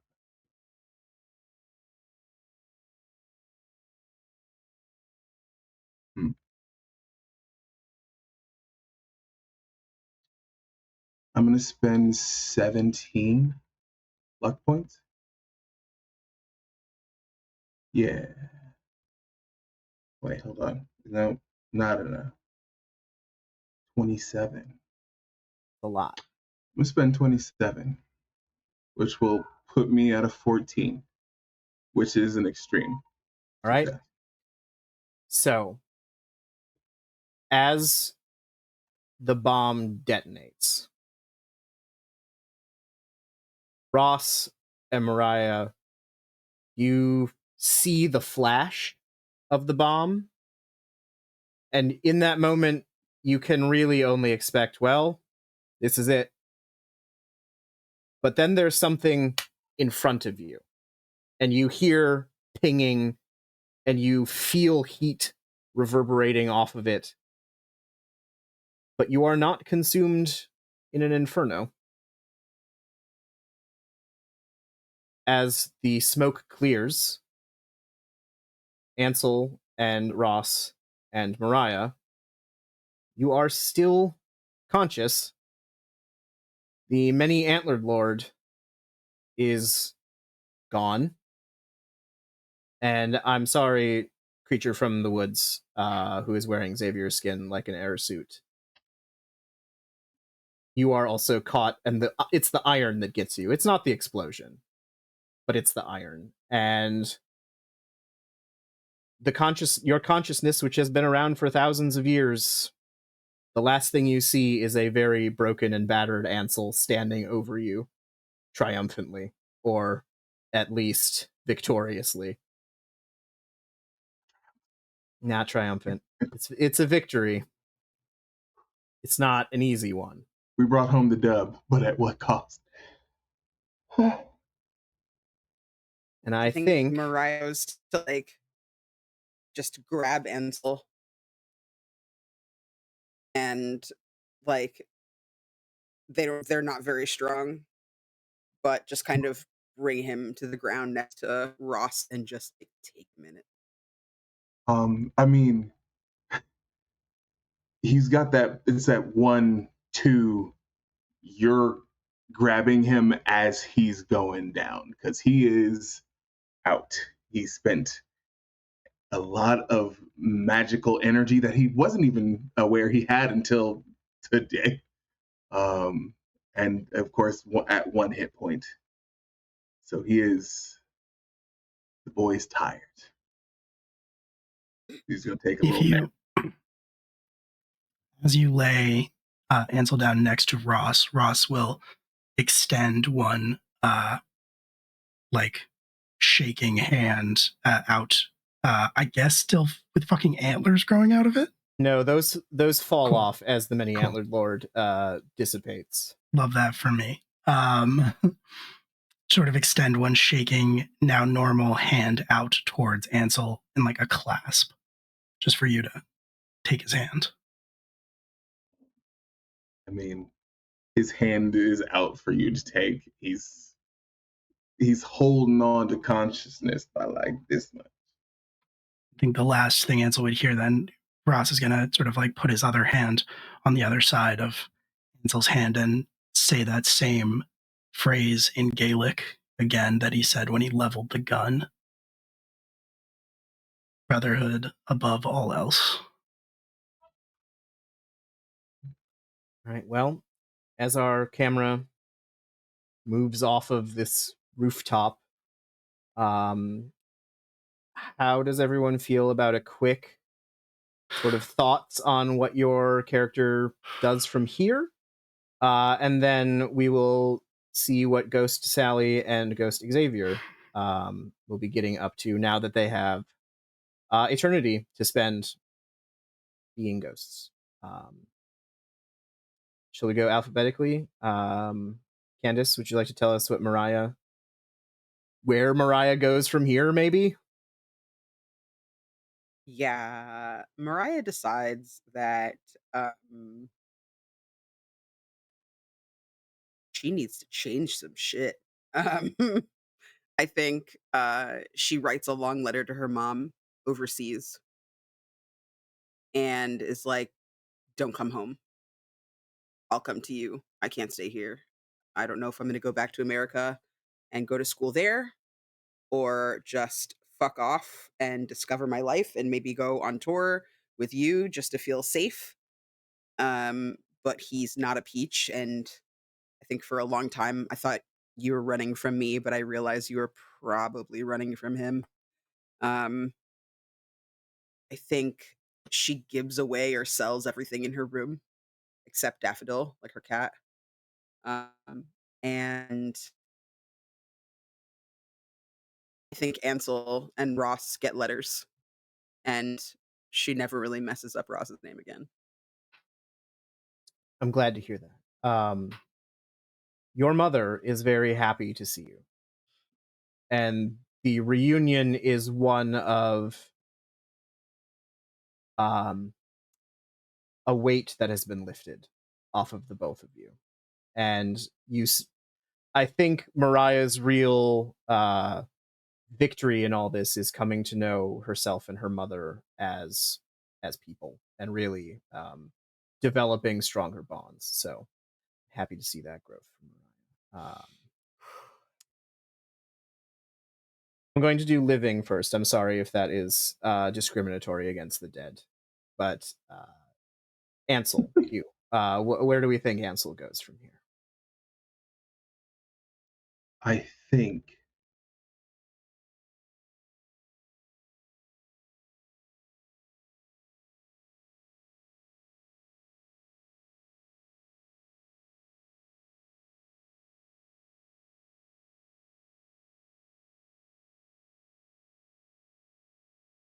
gets a promising career in the government. But all the while he is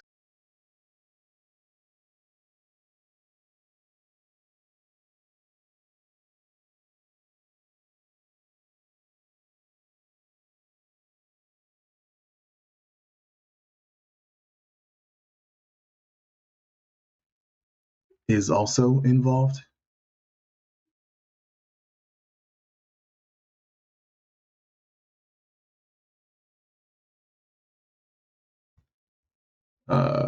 When Ansel departs.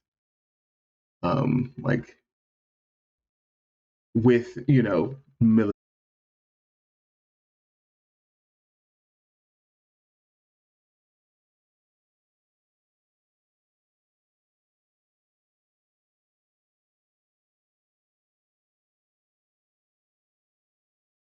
Wow.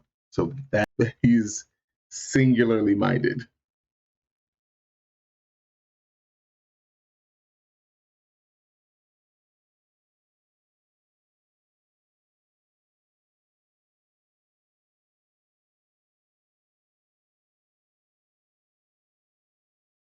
To help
Well, the Many-Antlered Lord is back where they came from. So help me. But maybe not the last we'll see of them. Who can say? So do we want to do outros and tell people where things are and then go to bed? Yeah, let's do that. Let's do that. That'd be you first. Okay. Hey, I'm Alex. I ran this game. I'm at MightiestFin on Twitter as long as that exists, and I don't know, eventually when I get on the others, I will try and be at MightiestFin as well.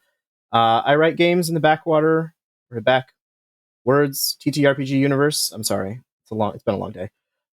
We have 2 new projects coming out. Check us out on Kickstarter. If you like New England Gothic, if you like Saltwater Gothic, which we totally didn't make up, but you like sailing around haunted ghost Florida and finding cursed buried treasure, then Backwoods and Back Channels might be a game for you. Otherwise, what do I have coming up? Come back here Friday for the Table 2 finale of A Season of Secrets and Shadows, where my sad werewolf boy is dealing with the Rammies, and other people at this table are also going to be dealing with some Rammies.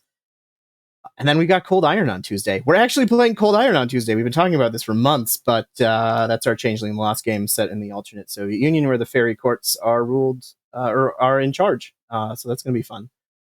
Otherwise, other projects coming out. Follow me on my socials. If they're still dumpster fires, I'm sorry, but I will be trying to announce things as they happen. Anyway, thank you, Will and Live from the Apocalypse, for letting us tell more of these stories. It's always a pleasure, and you all were fantastic. Absolutely incredible. No, you. Although I hate you now. How dare you? So. Uno reverse. Stop. It's our carpet, pleasure. you know what I mean? Unacceptable. Illegal. Hi, I was on mute. As is my custom. My name is Candace. You can find me at that Candace Girl over on Twitter, at Candace Marie on Blue Sky, or at Candace the Magnificent pretty much everywhere else. You can see me a lot of places. Every Monday, starting up on the 17th through the 31st, you can find me over at Homebodies and Homebrews for Trusting Fates, a Kids on Brooms campaign. You can find me over on Friday at GM Hina's channel for Pride Never Dies, playing the matriarch playbook in Thirsty Sword Lesbians, Dominique Toretto, who's all about her family.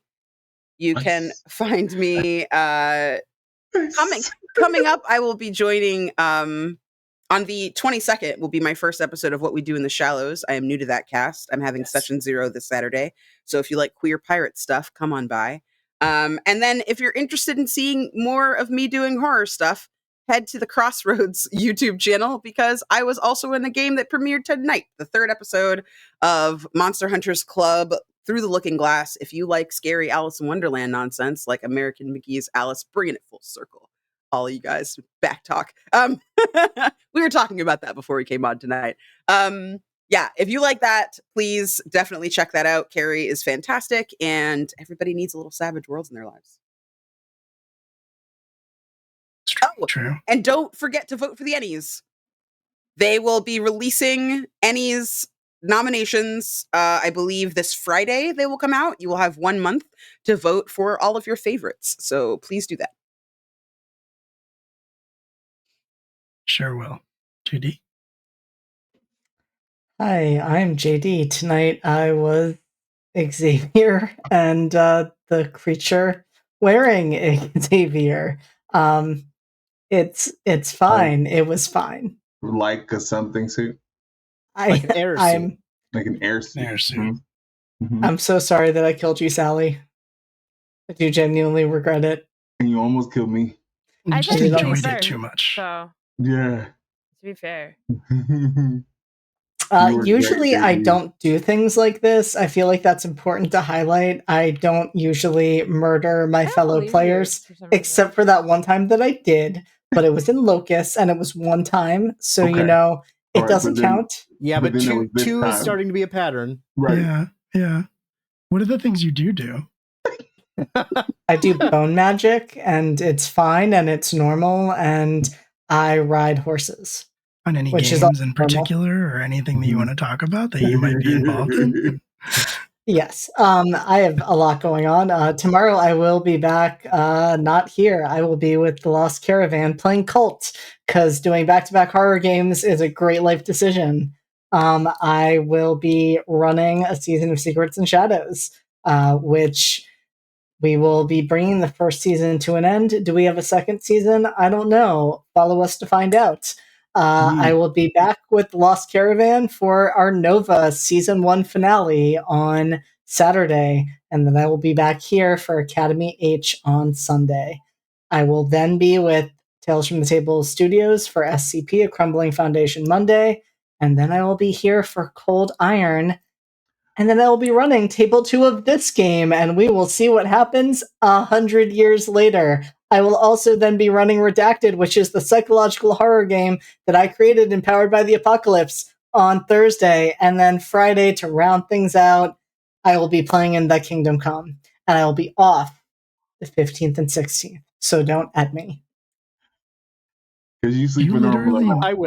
I will at you. Yeah. Don't worry. Do you literally not have a break between now and next Friday? Cool. That is That's true. a cool thing. I'm also getting a tattoo Saturday morning, going into the finale, and then going right into a session 0 at 10 o'clock. I Amazing. might die. It's going to be fine. I promise to Amazing. not be a problem child for any of the games that we have together. Not true. I don't know if I Press believe. X to doubt. Hey, No, for a second. Jen. Hi, I'm Jen, aka Sally, who's now deceased and probably living their best life for it, but it's okay. You can find me places on the internet. Most notably, lately, Easy One by Night over at Bad House RPG on Tuesday nights. We are a Hero Forge sponsored stream that is an all Asian cast that takes place in South Korea.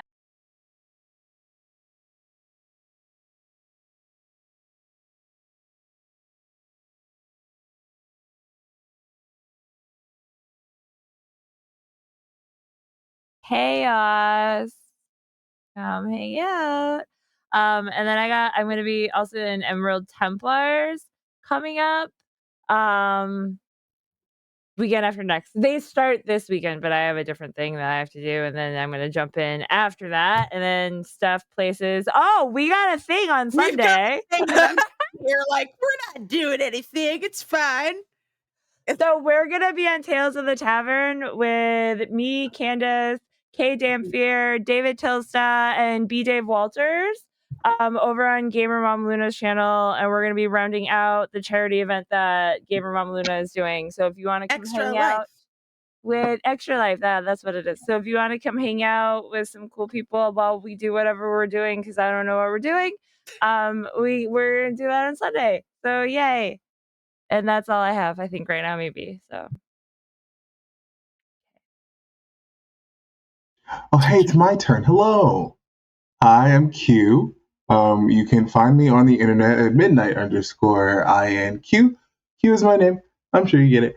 I am a part of the production team for Tales from the Table Studios. I am one of the players for the Successor States of Rega game, which should be happening tomorrow. We will see. I will be here Friday for the finale of a season of Secrets and Shadows. I'm very excited. It's been long awaited. I'll be here for Cold Iron. Very excited. Monday, I will be on the Bleak Seasons channel playing Mouse Guard. I get to be the good boy, Tiberius. He's got a shield, and that's all you need.